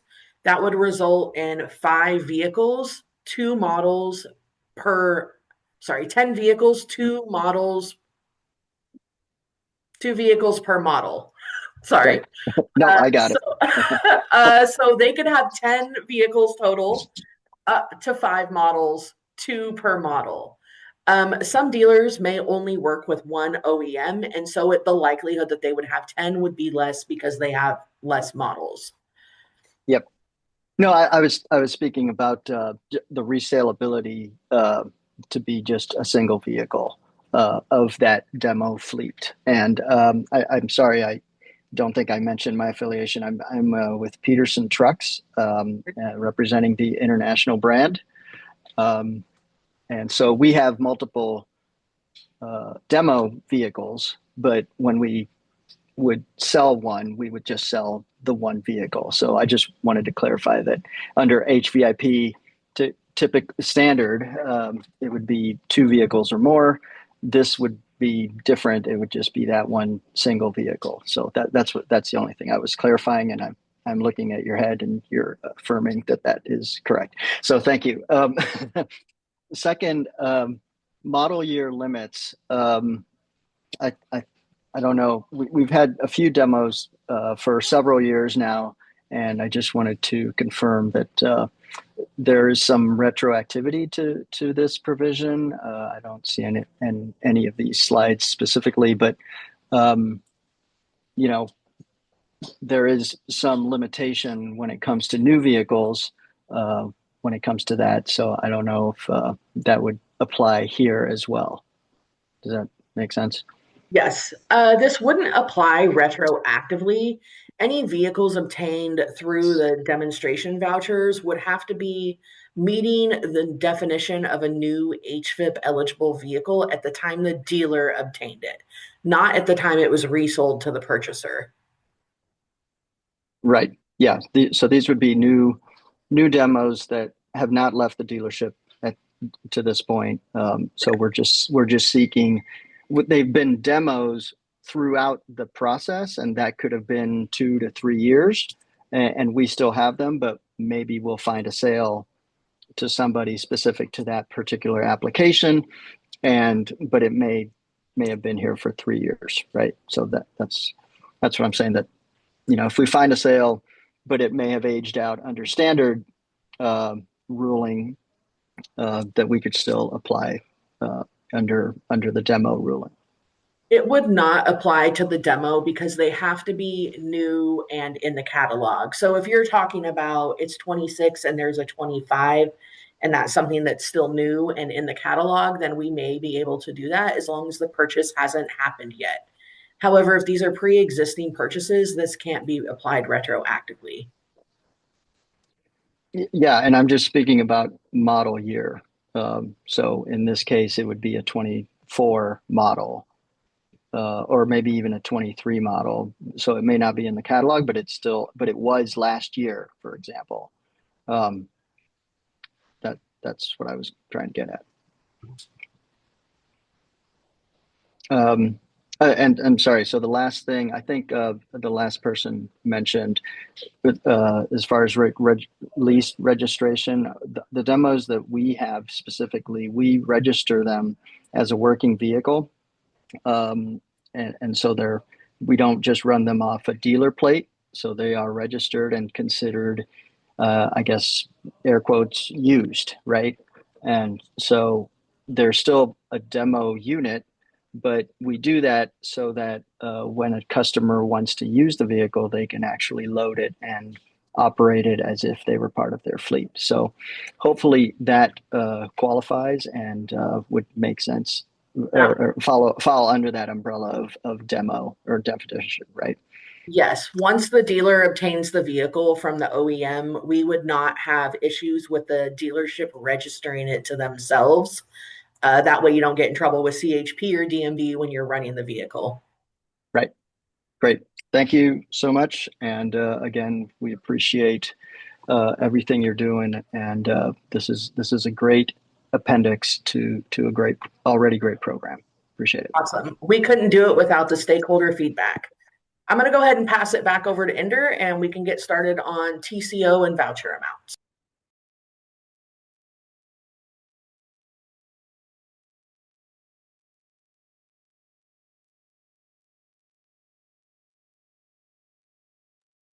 Thank you, April. So we're going to talk about HVIP voucher amount methodology and kind of our TCO analysis for this year and kind of what we're looking for in terms of feedback from stakeholders. Each year, HVIP takes a fresh look at its voucher amounts to make sure they reflect current truck costs and total cost of ownership. The methodology behind the revised base voucher amounts incorporates TCO inputs, and both the inputs and the resulting voucher amounts are set with one target in mind: a 3-year payback compared to purchasing a conventional diesel truck. This is the methodology we introduced last year, and we are now undergoing a follow-up on that methodology. If we can go to the next slide. This slide kind of gives a brief breakdown of what our thoughts are on terms of voucher amounts for standard vouchers and small business vouchers. You know, the HVIP voucher amount methodology follows kind of two pathways, one for the standard, one for small business. Let's start with the standard vouchers. This methodology is designed around a single goal: a 3-year payback compared to a conventional diesel truck for ZEV trucks. So the price data we use comes from the HVIP invoices, published price digests, and contractor research. Again, here we are always welcoming additional information from stakeholders. So that's one of the goals of today is if folks have additional information, please reach out to April and I after today with any kind of information. We'd love some data points. If you have any reports, any kind of data or would like to meet, we welcome all of that information. For our kind of a fuel economy and fuel savings, we use a spark spread calculation to capture the difference between diesel and ZEV fueling costs. This is a concept we introduced last year. We continue to use that. And with those inputs, CARB sets of voucher levels to achieve 3-year cost parity between a zero emission vehicle and a comparable internal combustion truck. Small business vouchers takes a slightly different approach. It's built from current market conditions, along with prior small business voucher amounts and demand. We also consider the purchase decision factors that matter to small fleets. And so not just the price. The aim here is to cover the difference needed to move a small fleet into a new zero emission truck. And in practice, that often means bridging the gap between what they'd pay for a used truck and a new one, or a variety of different conditions. So those are the types of inputs that we take into consideration when developing those voucher amounts. And so the goal is really closing that price gap.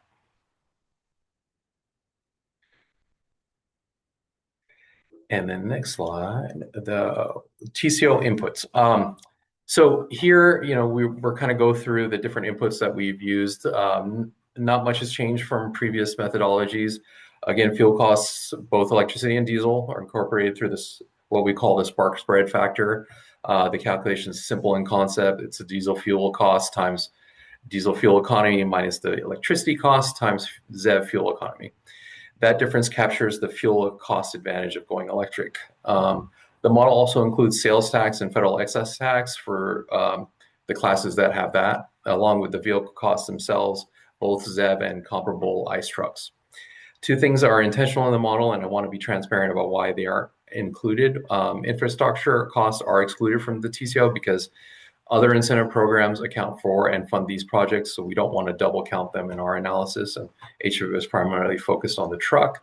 And insurance costs aren't currently not included simply because we lack comprehensive data, and they are highly variable to fleets. And so at this point, we welcome your input. If you have any insurance cost data or perspectives to share on that, we'd like to incorporate them in future updates. Next slide. Here are kind of proposed updates, and again, we welcome offline any comments or if you have any inputs. You definitely feel free to reach out with us if you have alternative data points. We are actively encouraging that information. But what we've pulled from a range of sources to build the updates for 2026. We are still gathering HVIP invoices, and so that's an ongoing process. But for energy prices, we've used several industry sources, DOE, Department of Energy prices, major industry publications, and surveys from other grant programs, including HVIP.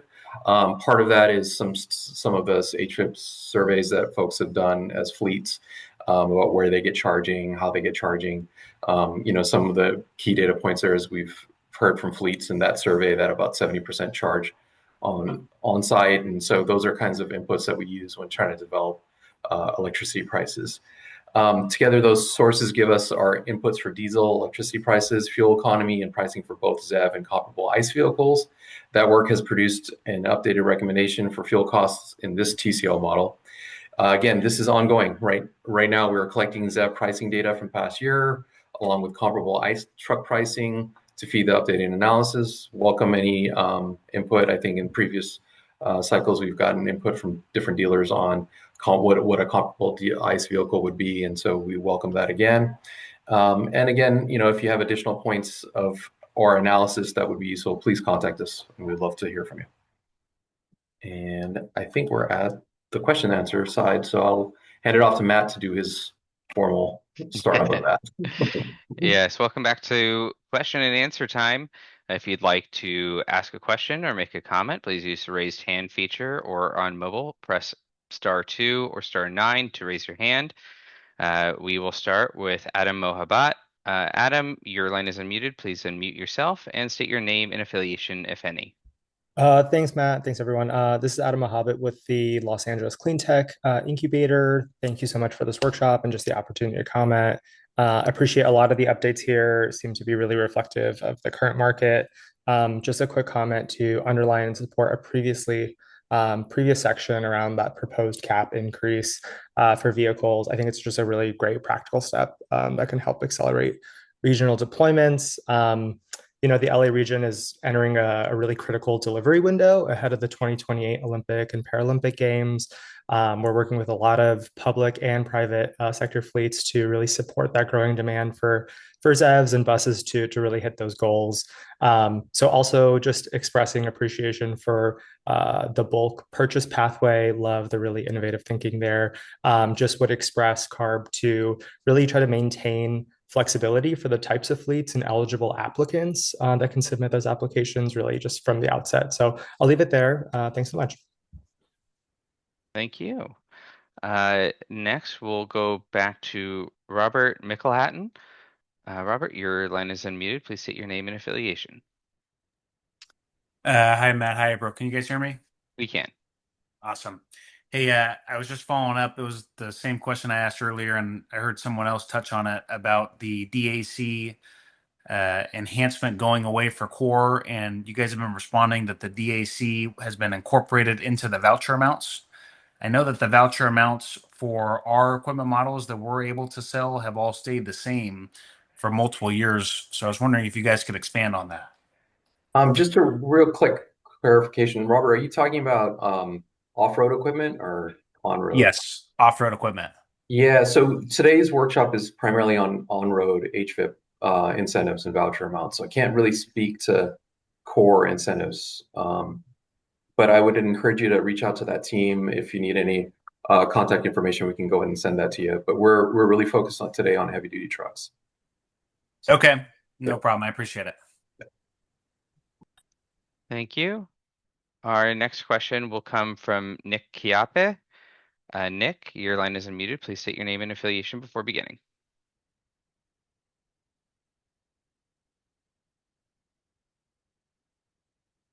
Nick, your line is unmuted, but we can't hear you currently.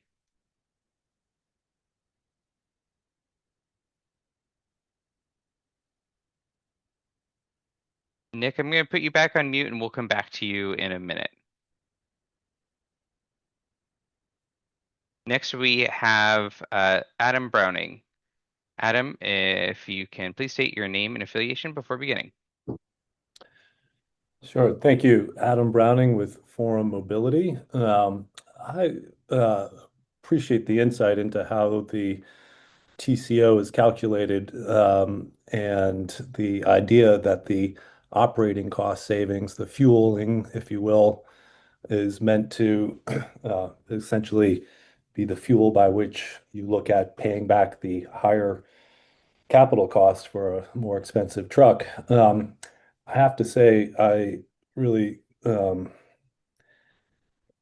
take exception to the idea of not including the cost of infrastructure, because it is actually one of the most important elevated costs for transitioning to an electric truck, for example, that impacts the actual cost of fueling.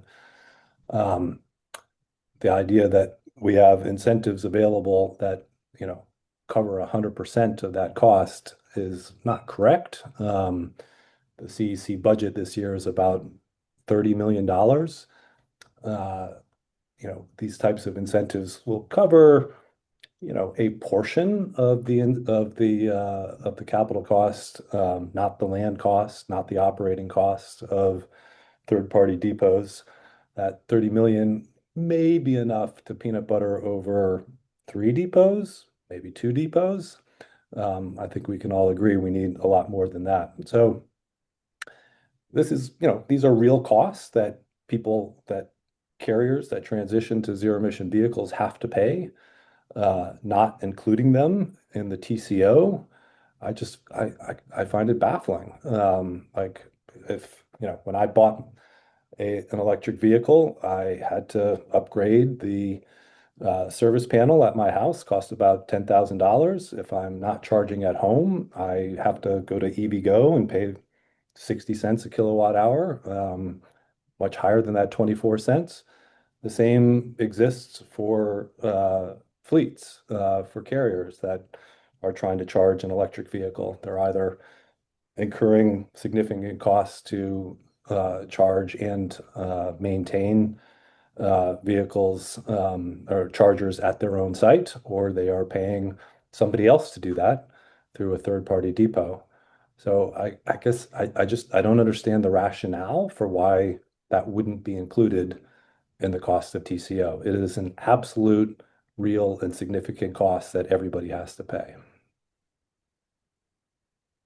Yeah, we appreciate your perspective on that, Adam. I think, there's a couple things going on there. Again, HVIP is focused on the vehicle, right?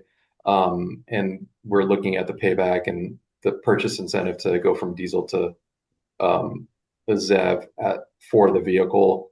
There are other incentive programs like we've indicated, and LCFS indirectly provides incentives for infrastructure. And so I think that, that's kind of where we are policy-wise, but we'll welcome any more comments, and, we can talk more as this progress, kind of proceeds. And we'd especially appreciate any input on electricity costs in general, from you as well. So we'll definitely reach out after this work group. I will surely be reaching out. Again, these are absolute real costs that fundamentally change your calculation for this idea that, the operating costs or the operating savings are going to, provide for a 3-year payback. If you do not include them, it is just, I'm sorry, it's just not an honest accounting. There are incentives out there. They do not cover 100% of those costs, and there is nowhere near enough of them to scale to where we need to be for this. I appreciate the ability to continue to have conversations on this after the workshop, and I will take you up on that. Thank you very much, Inder. Thank you. Next, we will go to Brian Wong. Brian, your line is unmuted. If you can please state your name and affiliation. Hi, yes, Brian Wong with Oral Carbo. I am wondering if you have the TCO model for hydrogen trucks. So we primarily are focused on BEV, as in cost in this, but we haven't changed the hydrogen voucher amounts. We've kind of adopted the amounts we've had from going forward from previous years. It's actually significantly higher, and so that's kind of what we've defaulted to for hydrogen fuels.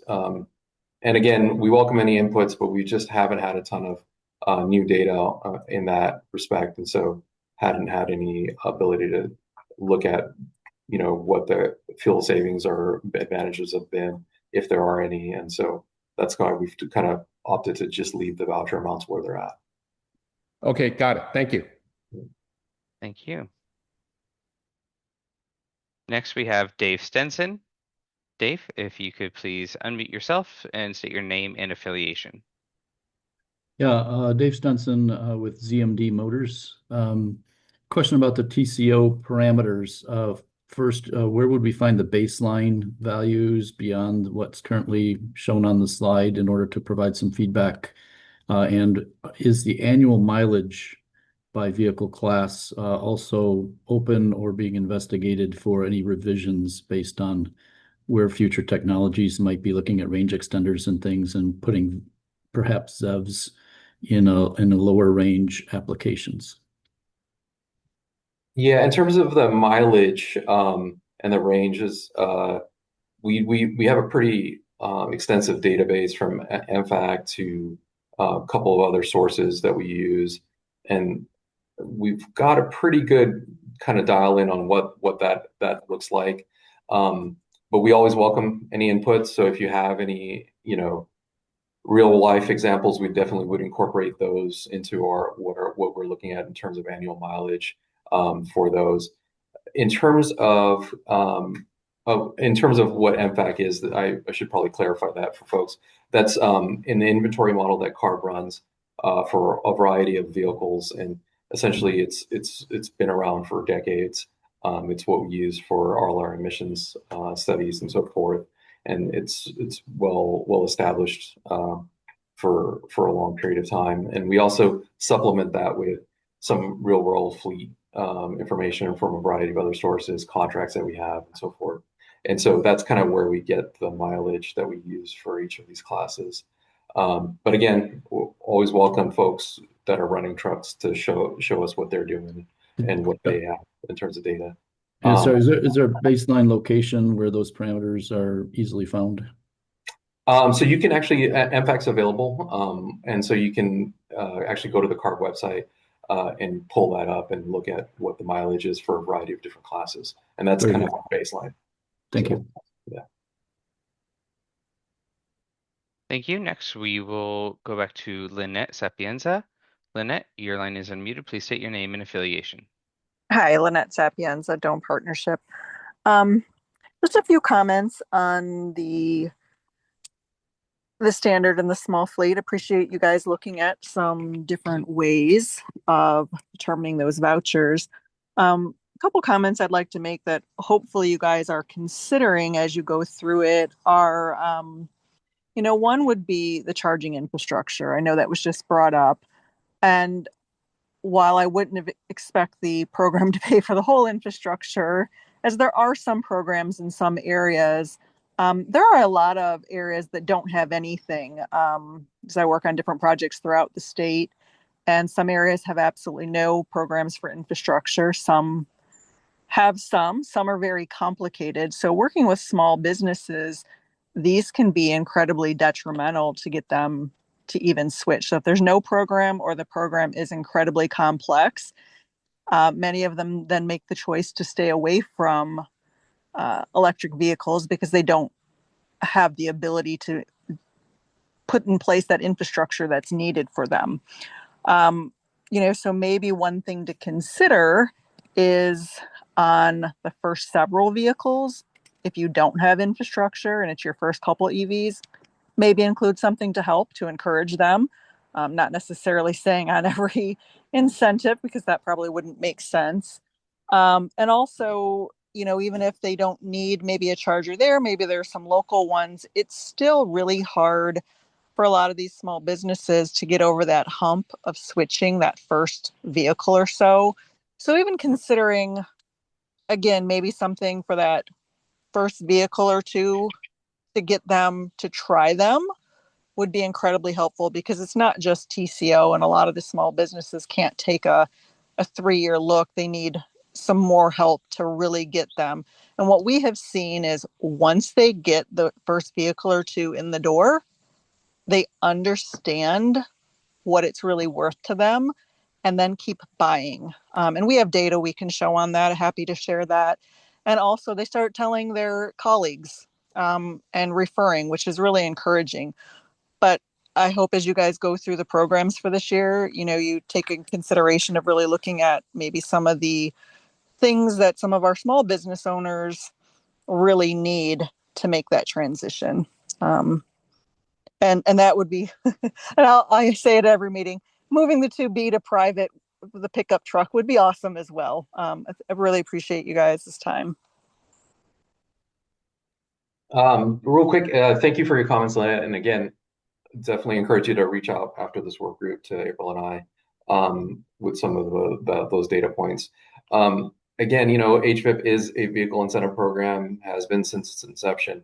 We hear your comments and some of the other folks here about infrastructure, and we encourage you guys to also reach out to CDC and some of the other programs out there on infrastructure and advocate for that need. But HVIP has a primary goal of focusing on the vehicle, and that's kind of where we come from a lot of these issues.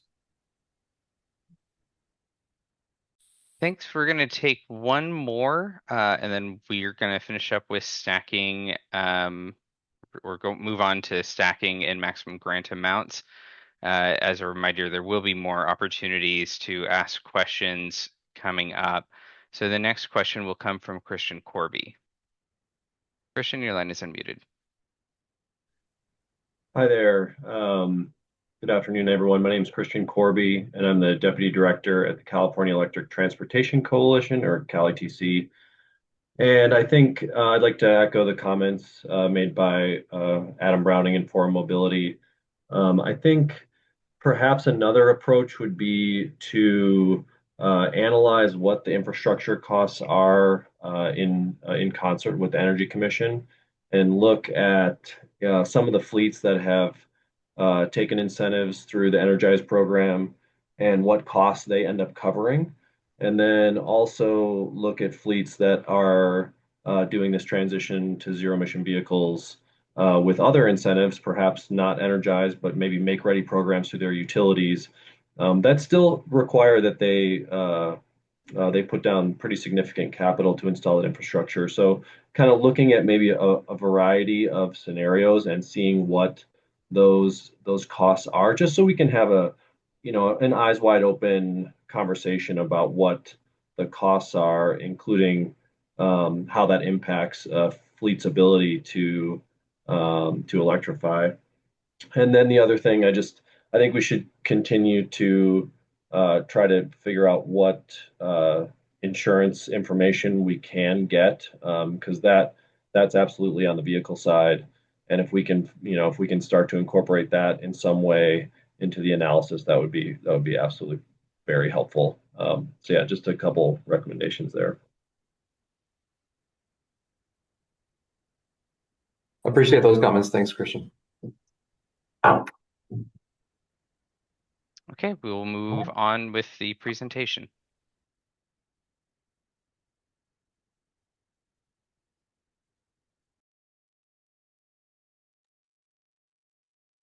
Thanks so much, Matt. I greatly appreciate it. So now we're going to talk a little bit about stacking. Now that we've discussed TCO and how we determine our voucher amounts. So over the past 10 months, we have heard a lot of talk from stakeholders about stacking and how it's essential to completing ZEV purchases. As you can see by the TCO discussion that Inder just presented, the voucher amounts are set at a specific amount intended to result in cost parity after 3 years of ownership. The table on the screen now reflects which sources HVIP does and does not allow to be stacked. The column on the left shows the incentive source, and the 3 columns on the right indicate if that can be stacked with HVIP and under which circumstances. Cells with a check mark mean stacking is allowed. Cells with an X mean that stacking is not allowed. Federal, Port, and Volkswagen mitigation funds can be stacked by all purchasers, any fleet type, any fleet size. State funding, such as Carl Moyer and the Clean Fuel Rewards, can only be stacked by small fleets. There's an additional caveat for Clean Fuel Rewards, which limits the stacking to Class 8 truck purchasers by small fleets. Local incentives such as air district programs, utility funded programs, or municipality programs can be stacked by all fleets of any size. Lastly, low carbon transportation investments cannot be stacked with HVIP, with the exception of the clean mobility options that can be stacked in some situations, but must be approved via our case by case process.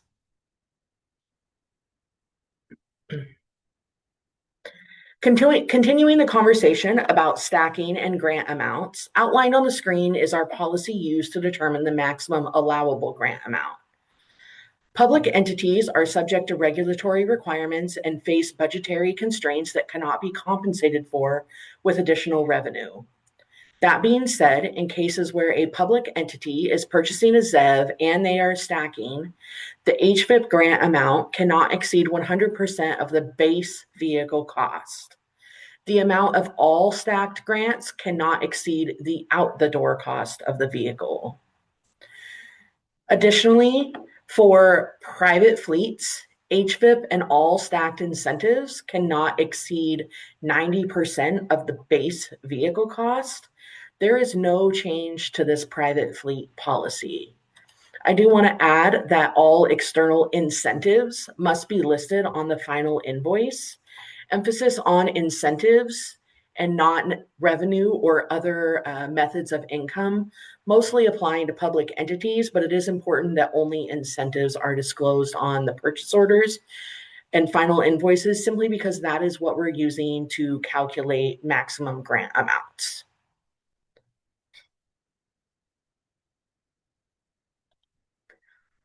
I know we have a question and answer slide, but I think we should skip this one. I'll do the next slide, and then we can open it up to the questions and comments for all topics we've covered today. So we have a few other additional implementation updates we'd like to cover. First, now that we have covered how other programs interact with HVIP when stacking and the maximum allowable grants, you can see in the IM that we have clarified additional aspects of that, such as incentives or funding. Incentives should be included on the final invoice. All incentives must be disclosed. However, sources of revenue should not be disclosed. Inaccurately disclosing funding sources as incentives could lead to unnecessary reductions in grant amounts.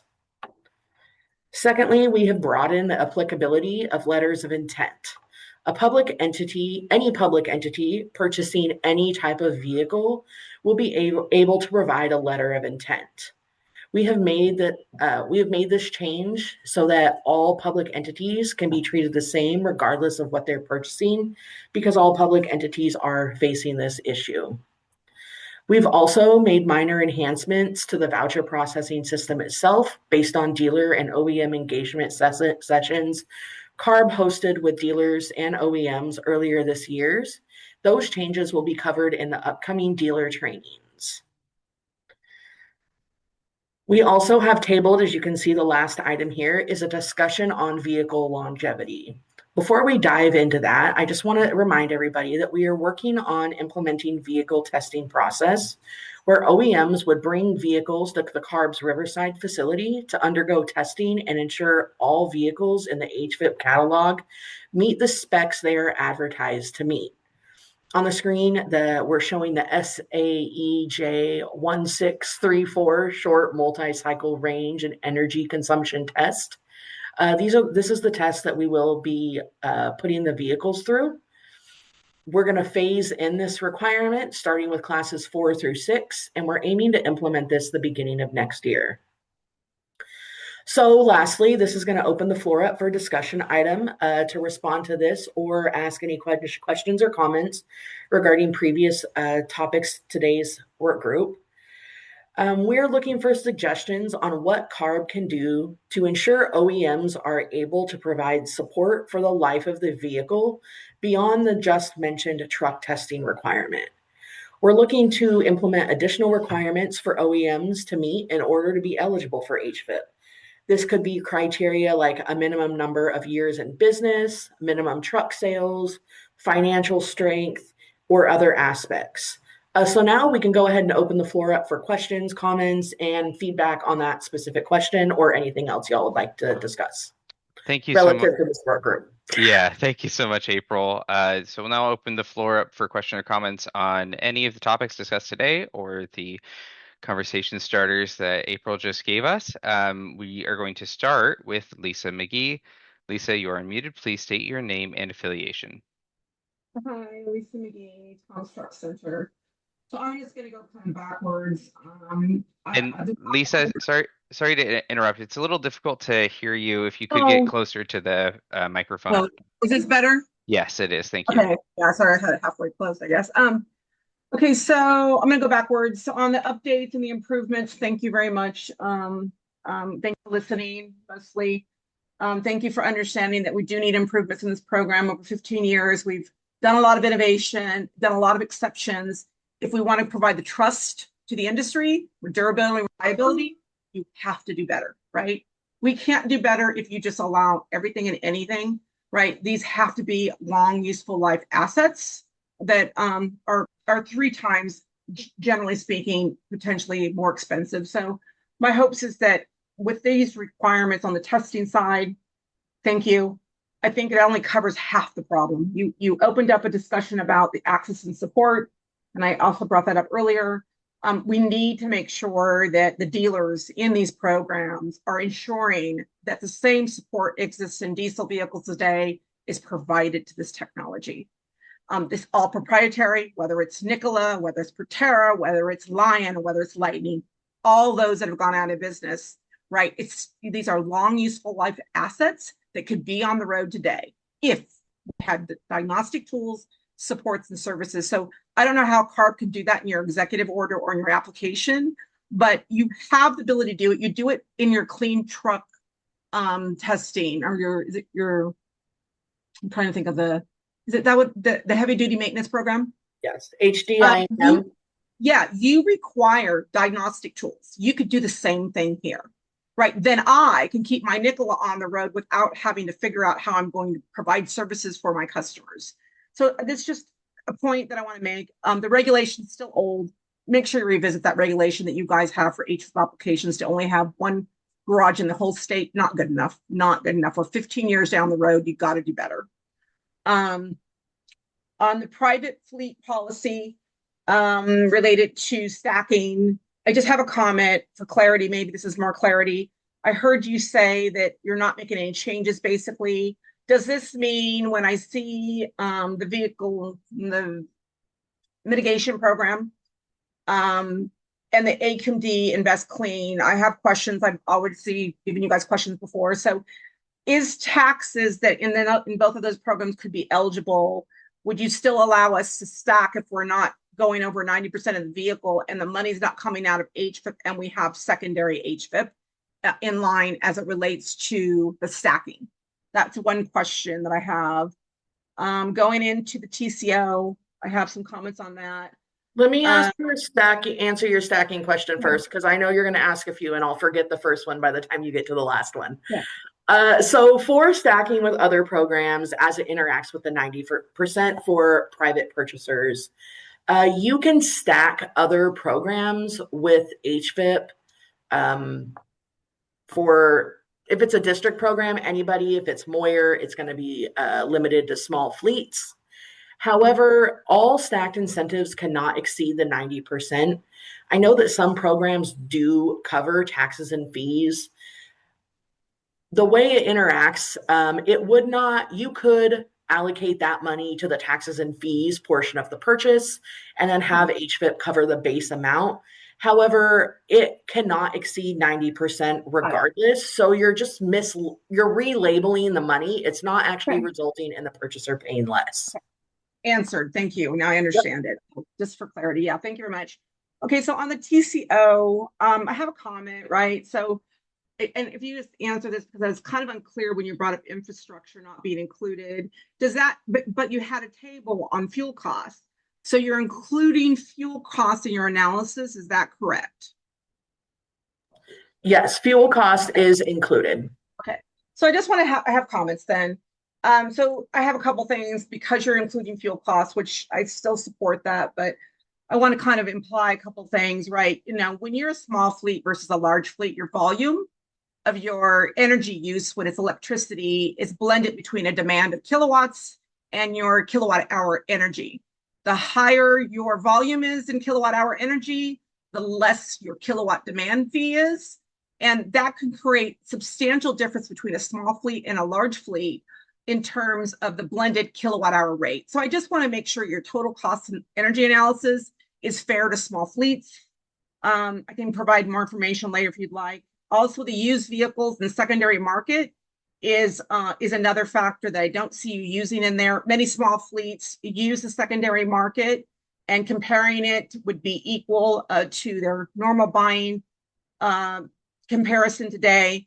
And I also want to make sure that the hydrogen, which is super nascent, which only has one OEM for new buses and one OEM for new trucks, is also considered as, in this particular program as you try to think of total cost of ownership. We still have a very nascent technology, and the board has always provided a perspective of that nascentness to ensure that there's a future for hydrogen that's fair, because it's probably a decade behind. And the last thing I have on this topic is looking at, you talked about the MFAC. There's also a great resource, which is the ACT Research Company. It's America's Commercial Transportation Research Company. You can look at a secondary market for a Class 8 is about $60,000, averaging about 50,000 miles per year. Class 5, 15 is about 15,000 miles per year at $28,000 right now. And Class 6 can be about 40,000 and averaging 25,000 miles per year. So I just want to make sure that you guys are including some of the total cost of ownership. Those numbers did not include tax. In addition, the Class 5 or the medium duty incomplete vehicles require a body. These bodies can vary anywhere from 20,000 to 80,000 in the upfit. Additionally, a battery pack size can range anywhere from 60 kilowatt hours to 200 kilowatt hours. These both significantly increase and change the sell price. So I just want to make sure that you guys are digging into the details as you try to support the total cost of ownership analysis. And then the last item that I have to comment on is on the bulk purchase pathway. First of all, thank you for the proposal, and I do support it. I think it does require some modifications specifically to Class 8 and small size fleets to ensure that there's equity being obtained fairly to small fleets that cannot afford this ZEV technology. We need to do a better job after 15 years of making sure that all of us are good actors when we're submitting in the HVIP program. I'm suggesting that maybe dealers should be more responsible today by approving good actors, the fleets specifically, with real vehicle orders that have an executive order, that have been pre-approved, and that there is a time frame enforced that supports a fast track delivery. For example, the delivery should maybe be a 1-year deadline date for including redemption. The dealer should be responsible for ensuring that fleets are pre-approved financially, recommending that we have a deposit to submit, and ensuring that there's access for support. And I bring this up because we've had so much increase in the decade plus in the program where you've got a BL that's binding, but anybody can cancel for any reason. And too many people are taking advantage of that. And you've got too many funds that are constantly being replenished because dealers are not submitting pre-approved voucher requests. And the last part that I'm requesting for modification is considering a group for small fleets, this program bulk, if we don't provide like maybe a co-op where a dealer can form a co-op that would include small fleets of various operators and entities, then they're left out of this program. And then I think they should be exempt from any reduction because they're small. Instead, the Class 8 vehicles should have 100% voucher rebate, in my opinion. We're still dealing with 23% between tax on the federal excise tax and sales tax side. And I don't think hydrogen should have a reduction in the bulk fleet. And I think the co-op, if you consider it, should be 50 instead of 100 and for small fleets only. Thank you. Thank you for your comments, Lisa. I'm sure I'm going to forget to address at least one of them, but I know you know how to get in contact with us. I would love for you to send over any examples you have regarding electricity use. Uh, Also, we are not forgetting about hydrogen. We are for zero emission, whether that be battery electric or hydrogen. So we make sure that we factor them into our voucher amounts. I don't want to say differently, but we don't treat them the same as diesel and electric. We use different, I would say, factors for hydrogen. Regarding small businesses and the voucher amounts, our goal is to close the gap between new and used trucks for them, opposed to larger entities where we're trying to reach 3-year cost parity. So we are looking at the price of a used diesel compared to the ZEVs, opposed to a new diesel when we look at the voucher amounts for larger entities.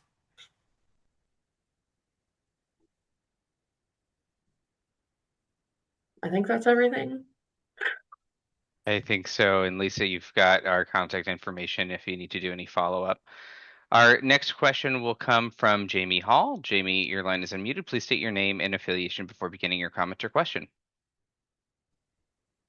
Thank you, Inder, Matt, and April. Jamie Hall with EV Realty. Touch on a couple things here. Let's say in the absence of a regulatory push, we are not right now seeing strong interest from fleets at the base HVIP voucher level for Class 8 without stacking. There are a lot of things holding fleets back here, and not all of them show up in the TCO. There's risk, transition costs, sort of the lack of a real residual value at this early stage, and then questions about charging. So we've got to figure out a way to sort of help fleets get over the hump on all these things. And from my perspective, to really kickstart things for Class 8 in the near term is going to require either increased voucher amounts or stacking for fleets over 20 trucks. You know, fleets that are in the 20, 30, 40 truck space, these are not your big household names, still really limited resources here. So would encourage sort of a fresh look at stacking. I'll say I'm really encouraged we're having this discussion today so we can figure out how best to meet the needs. And so thank you for the opportunity. One other thing I wanted to comment on that we've heard a bit about today, I agree with both Adam Browning and Christian Corby that infrastructure costs are important to consider. There are real costs that fleet operators are thinking about, whether installing their own behind the fence infrastructure or using a third-party site like ours. The fleets don't look at the trucks in isolation. They look at this whole thing and say, I need to not only buy this truck, but also figure out how to charge it. I'm not at all suggesting that HVIP should pay for infrastructure directly.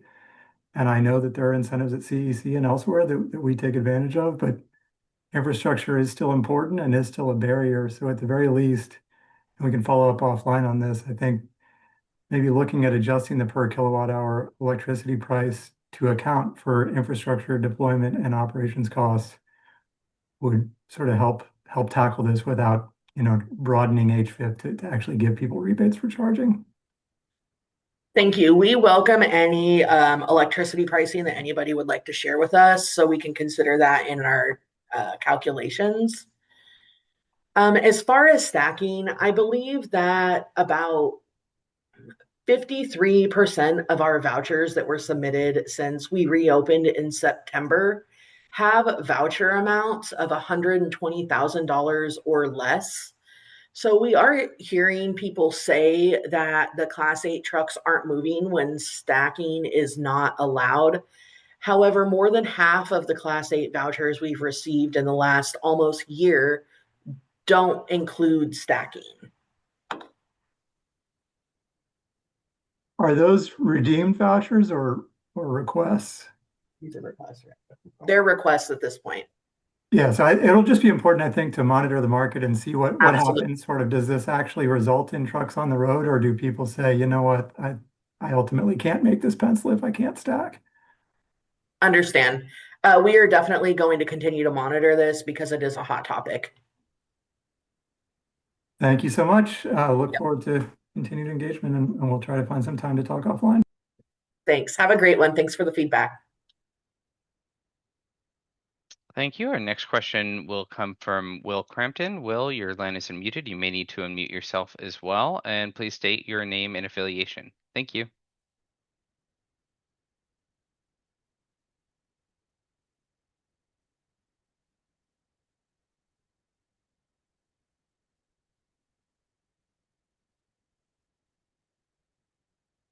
Will, we're not hearing you at this time.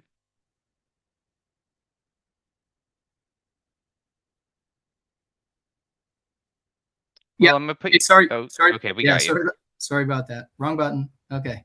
So my name's Will Crampton. I'm with a company called Treasure Beam, and I was there at the, when I co-wrote the Arches Transportation white paper. I was involved in the writing of it. So I'm from the hydrogen side, and as you know, 2023, we got excited about it. 2024, we won the money, $1.2 billion for the Arches Hydrogen Hub here in California. And 2025, the money is paused or canceled.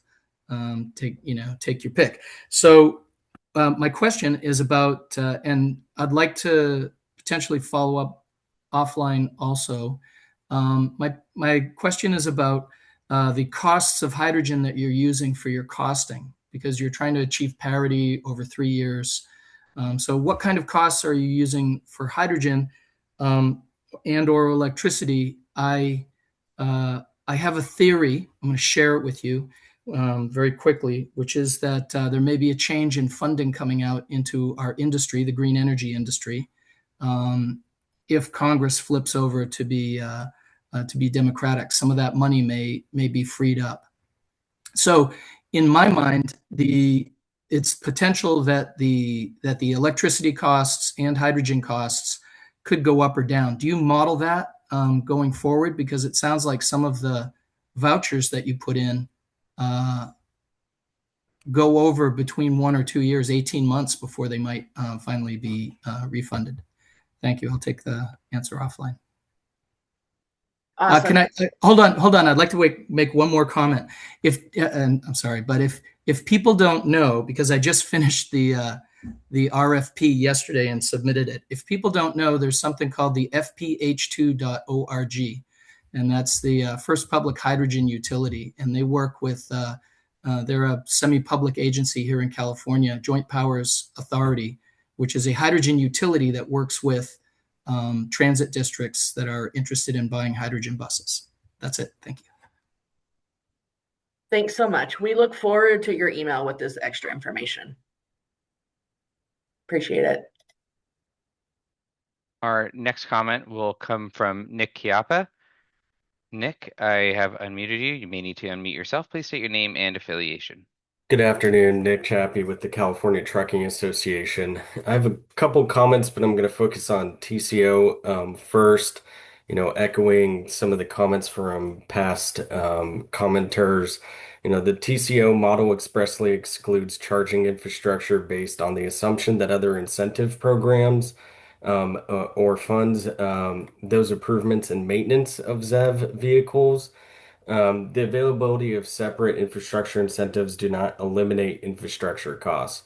Not all fleets may be able to access these incentives. These programs have limited funding, eligibility restrictions, differing application windows, geographic requirements, and per project funding caps. Infrastructure incentive programs also do not necessarily cover the full cost of site assessments, engineering, utility upgrades, permitting, construction, the chargers themselves, software, maintenance, or replacement equipment. Additionally, fleets can use third-party charging as a service providers that would still incur infrastructure costs indirectly through increased charging rates, service fees, demand charges, or long-term contracts. So those third-party charging as a service providers can recover their costs. If CARB is going to use TCO to set incentive levels, the analysis must reflect these costs of purchasing, charging, and maintaining and operating the vehicle. These infrastructure costs should be included directly into the TCO analysis to reflect these different charging arrangements, and not all fleets can access incentive programs. Um, in regard to the stacking of incentives, there's currently that restriction with fleets with more than 20 vehicles are not able to access or stack HVIP with Carl Moyer or the Clean Fuel Rewards, even though qualifying small businesses may combine those programs. I would request that CARB reconsider that 20 vehicle cutoff for stacking HVIP with these compatible state incentive programs. A fleet does not suddenly become financially capable of absorbing the cost and risk of zero emission technology when it adds a 21st vehicle. Many fleets with 20 or more trucks operate on narrow margins, rely heavily on financing, lack the capital necessary to purchase expensive vehicles, including the taxes, while simultaneously developing charging infrastructure. We believe CARB should allow fleets with 20 or more vehicles to combine HVIP with car Moyer and clean fuel rewards. Incentive eligibility should be based on the actual cost and the risk of development, not an arbitrary assumption that fleet sizes determines financial capacity. Thank you. Thank you for your comment, Nick. Next, we have Andrea Pratt. Andrea, your line is unmuted. You may need to unmute yourself. Please state your name and affiliation. Hi there, am I coming through okay? You are. Awesome. Thank you very much. My name is Andrea Pratt, and I am with Green Lane Infrastructure. We provide medium and heavy duty public charging, third-party provider. My comments are related to the TCO discussion and also the stacking discussion around Class 8 trucks. I believe the TCO calculation is missing some, to echo previous comments, there are a couple key pieces missing from the TCO calculations that are basically resulting in incentive levels being too low to move the needle. I want to +1 on everyone's comment around infrastructure, but also the electricity price varies quite a bit by utility and by region. And I think, encouraging CARB to use appropriate electricity costs from California, but also figure out how to incorporate at least some of the capital costs for the infrastructure in this calculation. I thought Christian Corby from Cali TC had some really great suggestions on kind of tactical next steps. I think the residual value needs to be accurate, and I know that data is still coming in, so this will be an iterative process. I've done TCO calculations for a fleet of 4,000 vehicles, and you always include the fuel, you always include, the operational costs like infrastructure, maintenance, and all of that. And so really wanted to, encourage CARB to include those costs, including insurance. And then for the stacking, also just want to, echo some of the comments that were already made. We really would recommend that CARB allow stacking for larger fleets, specifically with the new CCFR incentive and HVIP, either by moving the restriction or bumping up the fleet size cap. I think 20 trucks is way too low. We deal with small fleets all the time, and they usually have somewhere between 40 and 60 trucks, and it's a real shame that they would be left out of this. So I think the gentleman from CTA made the point more eloquently than I can. So we'll just underscore that. And thank you again for your time. You guys have done a really great job moderating this and really appreciate your time today. Thank you so much, Andrea. We appreciate it. Next, we have Colin Lay.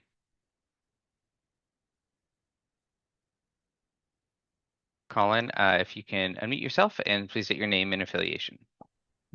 Yep, Colin Lay with Harbinger Motors. Thanks everyone for the presentation.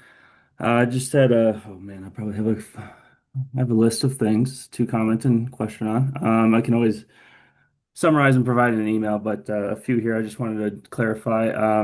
The stacking incentives, 90%. So now we're allowing other programs to cover taxes and fees. Is that correct? I don't want to say that we're allowing other programs to cover that, but I also am hesitant to say that we're not. The maximum stacked grant amount for private purchasers is 90% of the base vehicle cost.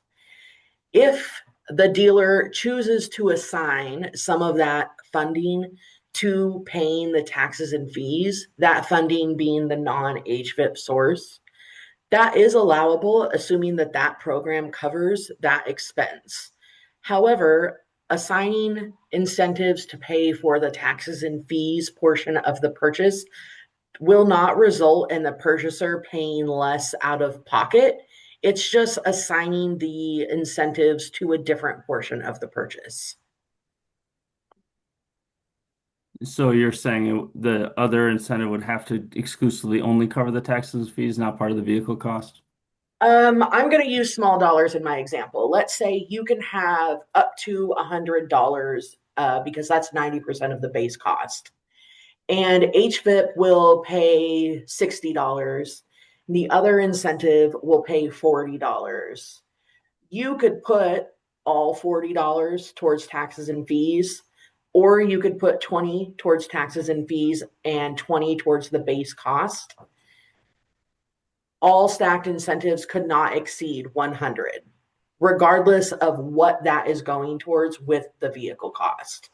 It's not changing the amount the purchaser is paying or is not paying. It's just being assigned to a different expense that's eligible in a different program. Okay. Yeah, because I guess it would be I would hope there could be clear examples provided in the next IM that clarify that, because leaving it open is hard to makes it difficult to basically figure out what is allowable. Understand. We will definitely make sure to add an example in the IM that covers the situation I just attempted to describe for you. Okay. And then I guess I'd have a few others here. Agreed with Jamie in that you don't have any data based on stacking because the people that would have stacked didn't participate. So that's another point there.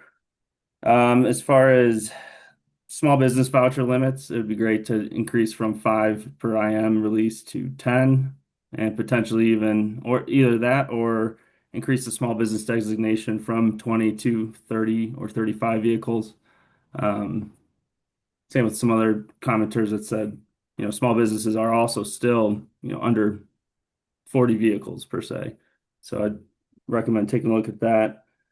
If there's any possibility to split the redemption process into two parts, meaning like for a dealer receiving 50% of a redemption payment upon showing an order to an OEM, and then 50% upon delivering that vehicle to the customer. So that would help float their payments throughout that process, because otherwise that dealer is waiting on redemption payments and paying the flooring costs on that vehicle from the time they order it, from the time the customer orders to the time the vehicle order goes through the OEM to the vehicle being delivered to an upfitter to being delivered to the customer. That could be 3 to 6 months that dealer is waiting on a redemption payment and paying flooring costs. That is limiting and hindering participation. I know other dealers that are uninterested in participating at all due to that issue. So I just recommend considering that. And I think that will conclude. I'll send some other ones your way. Thank you, though. Awesome. Thank you for your feedback, Colin. We appreciate it. And you know how to get a hold of us if you'd like. Absolutely. Okay, thank you. Our next comment will come from Ashley Porter. Ashley, your line is unmuted. Man, I agree with Colin on splitting the vouchers 50% if you can, because if you have several vouchers out for several different customers, that's a huge expense to take on if it's a long time, especially if you're putting bodies on them. I wanted to comment about the dealers and ensuring the ability to manage these trucks and do that. There's been several trucks that have been on HVIP, and some of them have dealers to support them and some of them don't. I think the ones that have dealers to support them and have, let's use C Electric as an example. They've gone out of business and gone through several things, but there's dealers that still have these trucks that are able to support them and are willing to support them. But now these trucks are no longer, after a certain age, no longer on the HVIP program. Total cost of ownership is another one. I think there's a lot of variabilities in that. I agree with Jamie. I agree with Forum on this. Looking at infrastructure is a huge part. If you're putting a body on it, that's not really going in that. And also where they're at and getting the electric is a huge in part of that. And then I just think overall, really kind of vetting who is on these contracts and how they're being supported is a huge part of what we should do to make sure it's okay. Because you have smaller people that are coming in to get this HVIP and are wanting to get those grants, but it's not realistic for them if they aren't having the ability to stack and also the infrastructure portion of it. I think that's all. Thank you. And Ashley, I think we missed your affiliation. Oh, I'm with Tech Equipment. We're a dealer for Volvo, Mac, and a bunch of others in the medium duty sector. Got it. Thank you. You're welcome. Thank you for letting me talk. Next, we have Preston Hayes. Preston, if you could please unmute and state your name and affiliation before beginning your comment. Hi, Preston Hayes from Alternative Fuel Leasing Company. So first I had a question.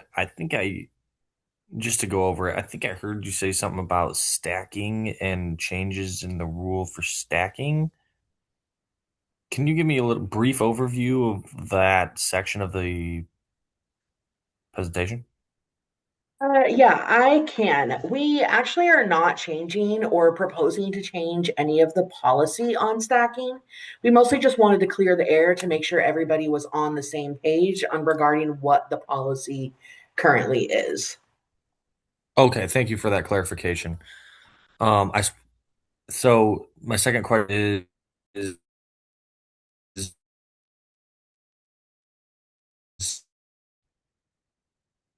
Your microphone's cutting out a little bit, Preston. Preston, we seem to have lost you. Sounds like a connection issue. Probably recommend just emailing your comments or questions to the project team. We will move on. It was a quick question. Can you hear me now? Yes. Can I access this slide deck anywhere? Yes, so it is posted on our website. I can also drop the link in the chat to everyone that's attending. Okay, thank you very much. Yep. Thank you. Next, we'll go to Will Hall. Will, your mic is unmuted.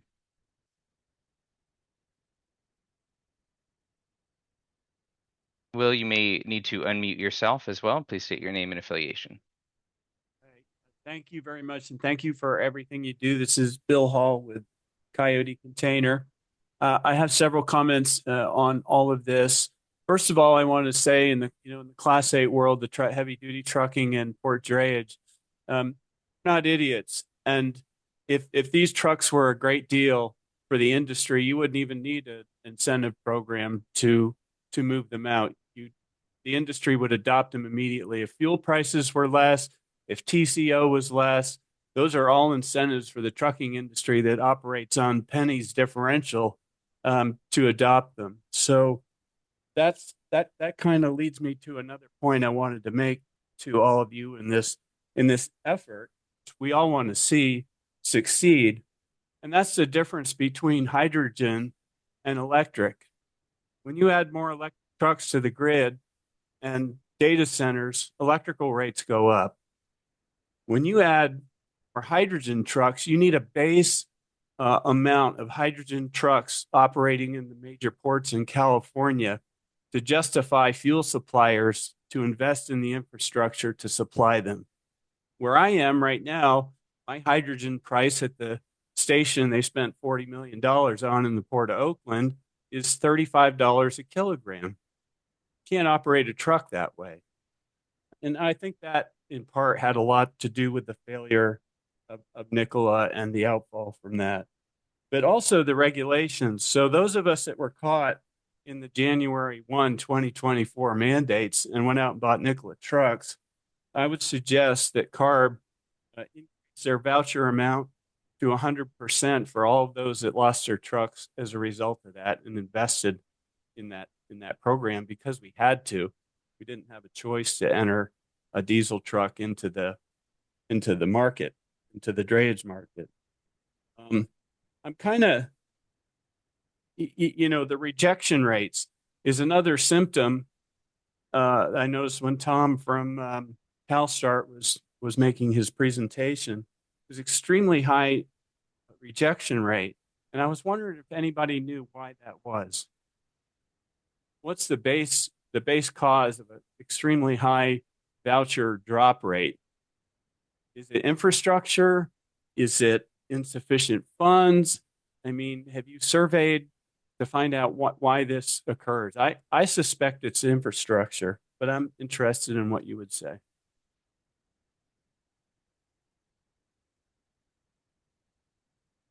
Matt, anybody? Do you have a comment on that? I don't, but we can definitely follow up offline with you to take a look and see what's causing, if we have anything that indicates what's causing people to cancel vouchers. It sounds like that's what you're alluding to, correct?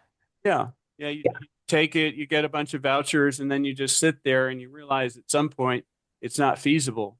It's the reason it's not feasible. You were interested when you started, but then you get to some point and you say, I can't do this. What's the reason for that? Again, I would say it's probably due to the infrastructure, but there may be other reasons. There are a variety of other reasons as well. Some people decide that they can't afford the truck. Maybe they don't want to, deliveries taking too long. There is a variety of reasons that a cancellation could occur. Also, if a voucher reaches its life, it does expire and then it's canceled at that point as well. Right. So I want to kind of reiterate what I said about the difference between hydrogen and electric. Hydrogen needs, somebody up here in Oakland, if you're trying to fill the drayage operation with hydrogen trucks, and they're great. The Nikola I have is great, except I can't use it and I can't afford to use it. It's the industry needs to see a group. All the hydrogen suppliers that came to me after the fallout from Nikola that were looking to put in infrastructure, they were looking for trucks to sign up.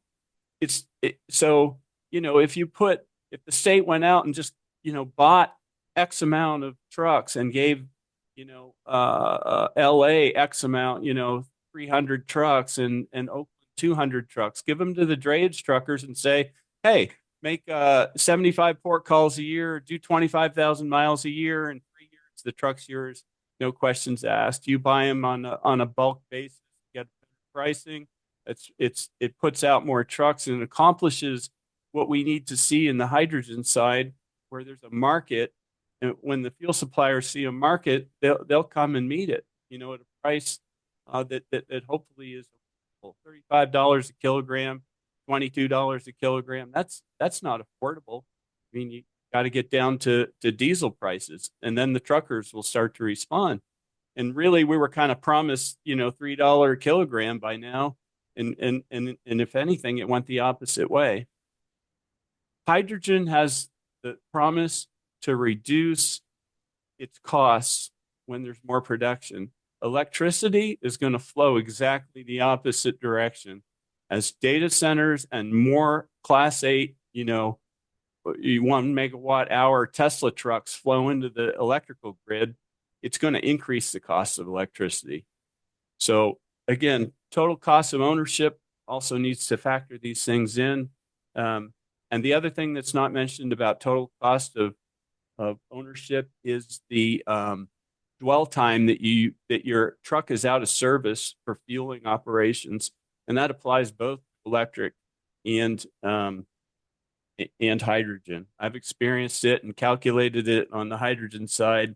It's similar for electric infrastructure. Thank So you for that. Thank you for your feedback, Will. If you want to provide us with the total cost of ownership analysis that you did, it's something we could maybe consider with our calculations. That would be great. But I want to thank you for your feedback, and we're going to have to move on because we have like 11 more people with hands up. Thank you very much. So And honestly, I appreciate everything you do. I truly do. And thank you for the time. Awesome. Have a great day. Thank you. And April, will this be the last one? I know we have, so we're just going to be able to take one more. I know that we have a few more things to tidy up at the end. But for those who we don't get to, please know that you can reach out to the staff. The email is on the screen here if you have any follow-ups after the meeting. So for our final question, we will go to Guillermo Ortiz. Guillermo, your line is unmuted. You may need to unmute yourself, and then please state your name and affiliation before beginning. Hey, can you hear me? We can. Okay, appreciate that. Hello, everyone. I'm Guillermo Ortiz. I work for the Natural Resources Defense Council or NRDC.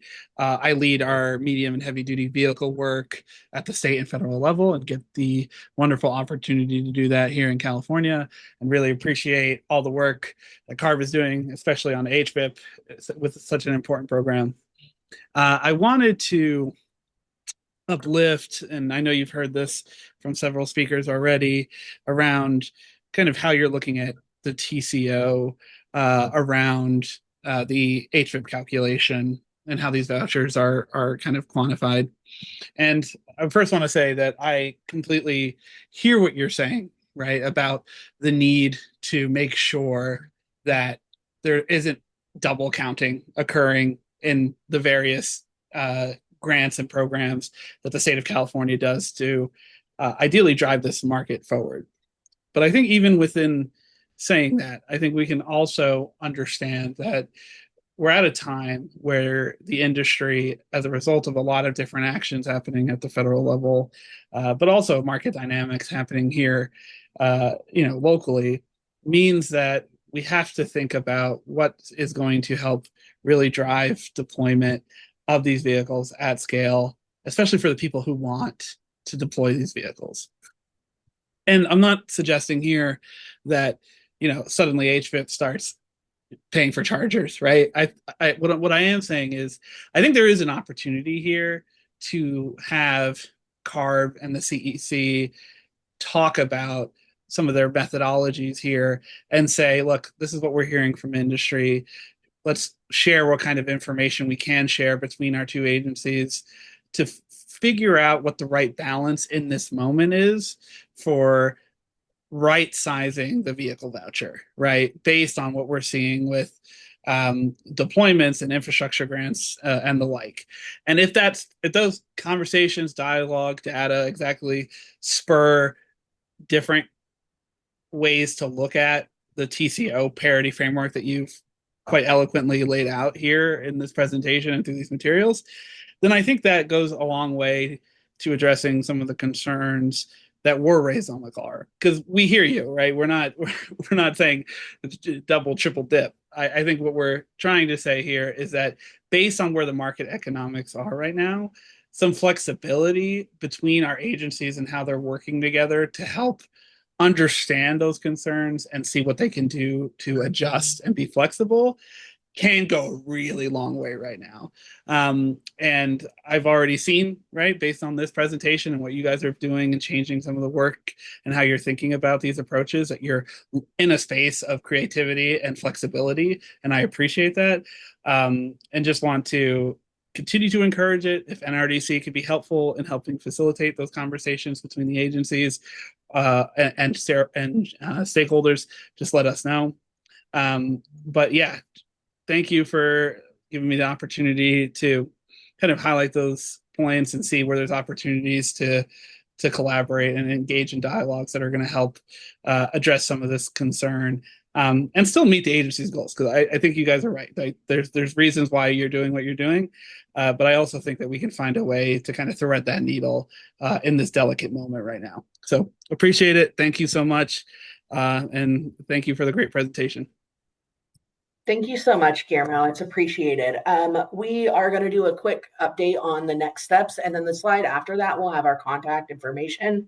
So you or anybody else listening can reach out to us if you have thoughts that you didn't get to share today, or something that comes to you after you're processing this meeting and reflecting on the discussions had today.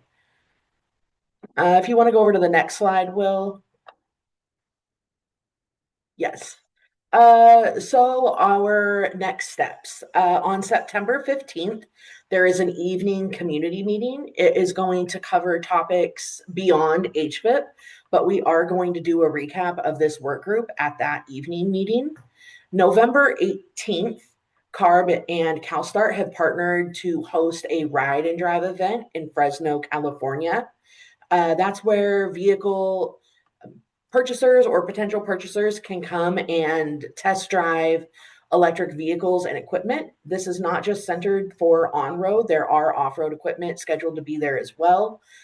Free to attend November 18th. We can drop the link for registration in the chat before this meeting ends. Specific to HVIP standard, we are tentatively planning to release the IM on November 2nd. At the same time, we would release the additional funding that was proposed for standard HVIP, the additional 80 million. And then ISEF, they are tentatively scheduled to release their implementation manual at the same time that we are scheduling to do that. So tentatively November 2nd.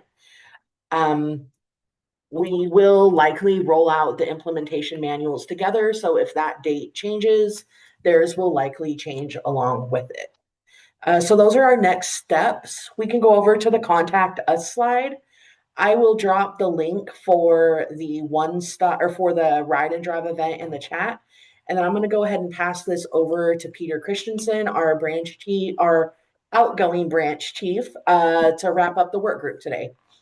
Take us away, Peter. Thank you, April, and thank you also to Inder and to Matt and to the whole HVIP team. There's a lot of folks that make this possible that you didn't necessarily see today, but this is an incredible team that has helped to make this what I think is probably the #1 incentive program of this type on the entire planet. So I thank the team.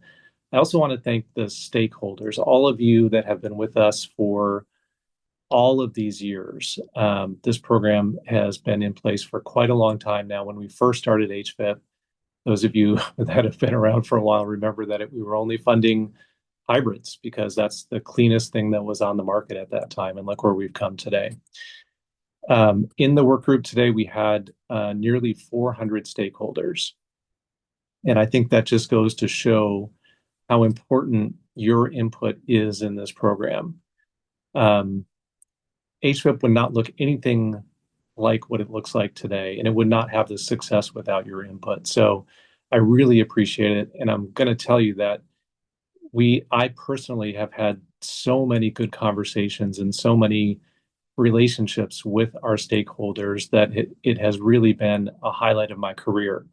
And I wanted to close out today by just making sure everybody knows, if you haven't heard yet, that this is likely to be my last HVIP work group meeting. I will be retiring and leaving state service in December of this year. But I have to say, this has been my 18 years at ARB have just been an incredible experience. I feel so fortunate to be able to work on programs like HVIP as well as the other programs that this branch implements across the board. Programs like HVIP and the Off-Road Companion, the core program, our shift incentives to bring the next generation of technologies to California, the Volkswagen Mitigation Trust, and of course, our agricultural incentives through the farmer program. So while I'll be transitioning out, we have a new team of folks that are coming in. Some of you have met our new HVIP manager, and you'll probably hear more from him in future meetings. Kirsty Manlicklick is back at ARB after a couple of years at US EPA. So Kirsty is our new HVIP manager. Thanks for going on camera there, Kirsty. And my replacement as branch chief is also in place. Many of you know Nathan Dean. Nathan is our manager over the SHIFT program as well as the farmer program. And he is now in place as our next branch chief. So we will both be here to help the transition and to both be supporting staff between now and the end of the year. But I just want to say once again, thank you so much. I just truly can't thank you enough, all of the stakeholders, for your partnership, for your input, for delicately pushing us. I know that we don't always agree, but your input has been incredibly valuable. And I will always appreciate that as I look back on my career. So with that, we will bring this meeting to a close. I wish you a safe rest of the day, and we are adjourned.